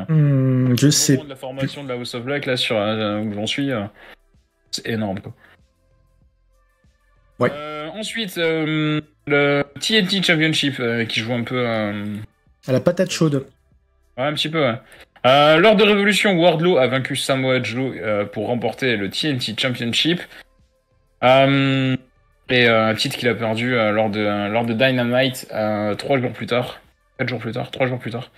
Contre Powerhouse Hobbs. Donc du coup, le titre a changé 2 fois de main en 3 jours. Ouais, non, ils ont... Wardlow 2 règnes et Powerhouse Hobbs, c'est son premier règne. Ça fait quelques mois que le titre, il est... C'est l'inverse du titre intercontinental, en fait. Ça fait quelques mois que pour moi, le titre a perdu tout impact. C'est vrai. Non, TNT Championship... Depuis... En vrai, depuis Sammy Guevara, c'est compliqué. Ouais. La fin de Sammy Guevara, déjà, c'était compliqué. Ouais. Après, voilà, hein, c'est pas facile tout le temps. Mais de toute façon, encore une fois, je le redis, la AEW, elle a trop de titres. Elle a carrément trop de titres. Surtout que maintenant, ils ont les titres... Après, ça va changer vu qu'ils vont les séparer. Mais surtout que maintenant, t'as aussi les titres Ring of Honor. Après, t'as aussi des workers, enfin des catcheurs ou des catcheuses qui viennent avec des titres japonais ou mexicains. C'est trop. Ouais, je vois le point de vue, ouais. Dernier résultat de Révolution, et on en terminera là-dessus. MJF qui a remporté le Iron Man match après une mort subite pour conserver le World Championship contre Bryan Danielson. MJF qui n'a absolument pas gagné clean, qui a utilisé de nombreuses tactiques un peu dans le dos de l'arbitre et un peu heal pour remporter le match lors de l'overtime. Si je dis pas de bêtises, ça fait 3 tombées à 3, c'est ça le match? Ouais, mais après c'est compliqué parce que t'as eu... Non, c'est même pas des tombées en fait. Genre t'as MJF qui a perdu... Il y a eu une disqualification. Je sais qu'à un moment il a enchaîné 2 tombées. Enfin, c'était assez... Oui, en tout cas c'est pas clean quoi. Ouais, c'est pas clean. La fin était pas clean. Et en overtime apparemment ça a pas arrêté les coups de... les petits coups de pute un peu. Ouais. Bah, ce qui m'a fait marrer, c'est qu'il a gagné le tombé de finale du coup avec le label lock en fait. C'est ça qui m'a fait marrer, le mec, putain, un génie. Ce mec, c'est le meilleur heel qu'on ait. Du coup, je pense que ça a été booké assez intelligemment en fait, parce que du coup ils font perdre Danielson tout en, comme on disait tout à l'heure, Bryan Danielson reste fort. Et en même temps ils font gagner MJF sur un sale coup quoi. Enfin, donc, je trouve que c'est intelligent. Et comme dit, hein, quand tu rends des règnes crédibles, le mec qui détrônera MJF, direct il est haut quoi. Enfin il est haut sur la carte quoi. Direct. Ouais. À voir comment ça Intelligent, tourne. peut-être de pas l'avoir fait gagner à Danielson, en vrai, c'est peut-être pas une mauvaise chose en fait. Bah, MJF, il est juste au début de sa construction en tant que champion, en fait. Donc, Et Danielson, il est toujours très très bon quand il est en chasse d'un titre. Mm. Quand il Ouais. est champion, c'est toujours un petit peu plus dur. Sauf si t'en fais un fighting champion en fait, à la limite. ouais. Je sais pas, De manière presque, je sais pas du tout, honnêtement. Enfin, c'est très con, mais moi, dans ma tête, encore une fois, c'est ce que je disais hier, et c'est pas une bonne chose de ma part, hein. Mais j'étais tellement focalisé sur un éventuel retour de Punk que, tu vois, j'étais pas entièrement dedans, quoi. Le match était excellent, hein, mais j'avoue que j'ai fait l'erreur de pas me mettre dedans et En d'être. plus, là, pour le revoir, c'est 1 heure. Quoi. Ouais. C'est Ouais, un ouais. match de 20 minutes, tu te dis, bon, au pire, je le regarderai demain entre midi pendant que je bouffe, ou. Ah, c'est 1 heure, quoi. Bah, même plus, du coup, 1h30 pratiquement. Ouais. Mm. Ah, ça a duré longtemps en overtime en plus, ouais. Ouais. Pas longtemps. Ça a duré, Longtemps, peut-être pas non plus, mais bon. ça a duré pas mal de temps quand même. Ouais. Donc, ouais, du coup, ça fait un peu. Enchaînons, j'avoue que là, ça commence à faire tard. Cette semaine, on n'a plus rien. Ah, je suis désolé là parce que j'ai mes médicaments qui commencent à faire effet. Je suis en train Tu veux de. ajouter quelque chose que t'as vu passer ou que tu veux ajouter quelque chose Non, du tout. C'était les shows étaient sympas. Non, j'allais juste dire que je suis désolé, j'arrive quasiment plus à suivre parce que je suis sous médicaments et que je commence à avoir le médicament qui fait effet.